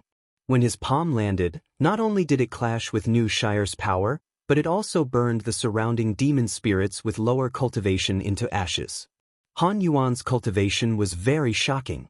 He was proficient in the 3 laws of thunder, fire, and earth. The spirit pearl of law formed by the caste deity emerged from his body. He had the upper hand and his attacks were very fierce. Qin Yu, Liao Yang, and the rest all pulled out their sharp blades and rushed to the top of the mountain. On the other hand, the group of demons on the mountain let out a shrill cry. This was a battle to protect their homeland. They were ferocious. Bang! 2 rays of golden light collided. It was the divine will formed by Nu Shire and Han Yuan respectively. Half of the mountain was almost flattened. In the blink of an eye, at least 100 demon spirits had died under Han Yuan's divine power. Swoosh, swoosh, swoosh, the demonic heart arrows fell like rain and continuously hit the protective upstanding chi of the experts of the Tianjua sect. The god-hunting crossbow was a kind of crossbow that was tempered by the demonic heart stone. It was powerful and required 3 to 5 people to use it at the same time. The powerful force was enough to penetrate the protective upstanding chi of the experts below the immortal state. As a result, blood splattered everywhere. In a battle between an army and a god, it was not always the god who won. This was the first time that the Bai Zhe mercenaries were fighting against a god. However, it seemed that the soldiers were not very afraid. Even though their companions had died tragically, they did not lose the courage to fight. Liu Bai was not good at other things, but he was good at leading troops. At least, he had injected a fearless soul into the Baizhe mercenaries. That was enough. On the Baizhe fortress, which was about 500 meters away, Lin Muyu, Qin Yin, Tang Xiaoxi, and the rest watched from afar. Are we really not going to help? Si Kongyao blinked her eyes. Don't worry, Nu sure can handle it. Lin Muyu smiled with a deep gaze. Although the Korean one is strong, Nushifu also has the help of Baizhe's mercenaries. She won't lose. Furthermore, there are many demon spirits. If nothing goes wrong, Qin Yu will soon order a retreat. His main opponent is Gong Shangming in Eastcom City, not us. He won't let all his trump cards die in the forest of no return. Qin Yi nodded. Yao, if we make a move, whether it's Brother Yu's Xinyuan sword, Shaoxi's nine-tailed transformation, or my eyes of flaming light, they will all expose our identities. But we've already planned it before we came here. The three of us will never expose our identities. We'll just help you finish the show in secret. Si Kongyao smiled. Actually, the ones performing the show are not the Baizhe's mercenaries. The ones performing the show are Qin Yu and Gong Shangming. The two of them are the ones who control the entire continent's military strength. Yes, but I don't know if Gong Shangming will disappoint us. The corners of Lin Muyu's mouth curled up. The longer Gong Shangming can last, the more advantageous it will be for us. Chen Yu's army has already eaten up all the grass outside Eastcom City. They'll start killing the horses now. Let's see what they can eat in half a month. Half an hour later, just as Lin Muyu had expected, Qin Yu issued the order to retreat. More than half of the 100 experts from the Heavenly Extremity sect had died. Even Han Yuan's face was slightly pale. If they continued fighting, they would be able to destroy all the elites of the demon spirit race and even kill Nu Shi. However, the price was something the Celestial Empire couldn't bear. Han Yuan could kill Nu Shi, but Nu Shi's counterattack could also pose a fatal threat to Han Yuan. In the heavy snow, Qin Yu's men came and left quickly. The hill was covered in corpses. This hasty battle had killed at least 1,000 demon spirits. Nu Shi's expression was extremely ugly. Rustle, Lin Muyu's figure appeared on the hill. She looked at the corpses on the ground and said, Nu Shi, I'm sorry for making you suffer such a huge loss. Nu Shi smiled in a daze. This is better than being annihilated, right? Yes. Your Highness I have something to ask you. Go ahead. In the Battle of Tsangnan Province, I heard that although you defeated the army of the Tianji Empire, the Qin army also lost over 200,000 people. Those are 200,000 lives. Doesn't Your Highness feel any guilt? She looked deeply at Lin Muyu with her beautiful eyes, as if she wanted to see the answer in the depths of his heart. Lin Muyu looked at the team that was cleaning up the corpses at the foot of the hill. He was wearing a black robe and had his back facing Nu Shi. He laughed self-mockingly and said, Guilt is long gone. If guilt can help me win the war and help me recover the lost land, I will be filled with guilt. It's a pity that guilt can't help me at all. Therefore, I won't think about it or look at it. Nu Shi moved her red lips and said, Thank you for your hard work, Your Highness. It's not hard at all. Lin Muyu turned to look at her and revealed a bright smile. He said, After so many years in my eyes, the war no longer looks like a war. It's just a map. The number of troops on the map, the strength of the troops, the supply of provisions, and so on. The rest won't enter my thoughts. Every general and every soldier is just a chess piece on the map. What I need to do is to make good use of these chess pieces and achieve the greatest victory with the smallest loss. Chess piece map? Nu Shi murmured. Lin Muyu smiled and said, In this world, there are small kindness and great kindness. Taking pity on one person and giving up everything for one person is a small kindness. Taking pity on the people of the world and looking at the overall situation is the most important. Even if it means sacrificing some innocent people, this is a great kindness. This is the way of the world. How can there be such a thing as benevolence and virtue at the same time? The so-called famous generals all have blood on their hands. Nu Shi chuckled and said, "Looks like I chose to follow your highness you. This choice is not wrong." Lin Muyu stepped on the snow under her feet and looked at the team that was cleaning up the corpses in the distance. She said, "I hope the war will end soon. I believe that the demons and humans will live in peace one day." "How can we live in peace?" Nu Shi was a little hopeful. "Rules and principles." Lin Muyu said indifferently, "Only the victors can write such rules. Therefore we have no way out. If we want to make a new rule, we must defeat all those who don't obey. So, Nu Shi, you are the same as me. In order to win dignity and survival, we can only continuously defeat strong enemies. There is no other way." "I will." Lin Muyu pursed her lips and suddenly smiled. "Your Highness, what are you smiling at?" Nu Shi asked. "I'm laughing at myself. I used to be an unconventional person. I always felt that those old rules were like a joke. But now, I'm like an old teacher preaching to others. Moreover, I'm preaching to an elder like you, Nu Shi. Don't you think it's funny?" "Me?" Nu Shi's bright eyes rippled with laughter. "What elder? Am I not as beautiful as a flower? Your Highness, your words are simply too hurtful. All right, I won't say it anymore." Behind her, Qin Yin and Tang Xiaoxi had also arrived. Naturally, she couldn't say anything more. The wind and snow covered everyone's voices and smiles. The entire forest of No Return had become the territory of Bai Zai's mercenaries. It had also become a forbidden area for the Celestial Empire. The next day, after Qin Yu returned to the camp, the Celestial Empire's attack became even more frenzied. By nightfall, the Celestial Empire had left more than 10,000 corpses at the foot of the city and retreated to the camp. But it was also late at night that the gates of the distant Eastcom city slowly opened. Rows of carriages emerged from the city and dragged the mountains of corpses into the city. Everything was carried out quietly, but it didn't escape the eyes of the Celestial Empire's dragon riders. "What?" Chen Yu looked at the dragon riders in shock and anger. The young dragon rider's face was pale as he said, "Your Majesty, they lured the corpses of our soldiers into the city. Before the sky even brightened, they set up countless cauldrons and cooked the corpses of our soldiers." Chen Yu finally understood why Gong Shangming didn't clean up the corpses at the foot of the city. It turned out that Gong Shangming had long anticipated this day. In an instant, Chen Yu felt a chill in his heart. Gong Shangming was just a scholar, but after going on an expedition to the Shattered Cauldron realm, he had actually become so shrewd. It was truly frightening. He walked out of the camp and looked at the towering Eastcom city in the distance. This city didn't seem like an isolated city. Instead, it seemed more like a tool of war. Chen Yu's eyes were blood red as he indifferently said, "Gather the generals at daybreak and discuss the strategy to breach the city. We can't delay any longer." "Understood."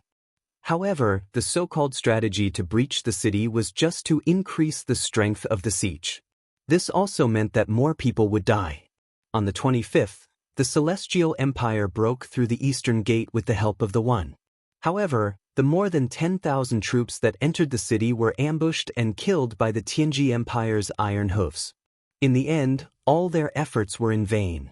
On the 29th, all of the Celestial Empire's warhorses were eaten. The new year arrived. On the 5th day of the first month, the Celestial Empire ran out of food and ammunition. Chen Yu finally couldn't withstand the pressure from his ministers and ordered his troops to retreat. However, the road back had already been cut off by Bai Zai's mercenaries. They could only head south through Firejin province and borrow the Blackstone Empire's route to return to the mainland. However, on the same day that the Celestial Empire's army retreated, Gong Shangming and 200,000 reinforcements from the Tianji Empire left the city. They worked together to attack the Celestial Empire's declining army. The two sides fought for 2 days and 2 nights, suffering heavy losses. On the 9th day of the first month, 7743, Qin Yu's army entered Firejin province. They were ambushed by Bai Zai's mercenaries and lost more than 50,000 men. On the 14th day of the first month, 7743, Qin Yu's army left Firejin province. Less than 200,000 men remained from his army of 1 million. On the 17th day of the first month, 7743, Chen Yu's army was ambushed by Shi Yuan's 300,000 men in the Blackstone Empire's Red Cliff province. They lost nearly half of their army.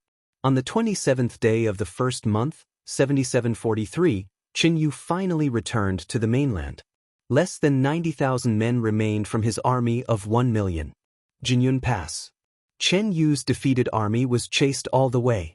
On the third day after they forced their way out of Jinyun Pass, Chen Yu had long since become a bird startled by the mere twang of a bow. When the concentrated sounds of horse hooves came from the ancient road, Chen Yu almost fell off his warhorse. Far away in the forest, there was a banner fluttering in the wind.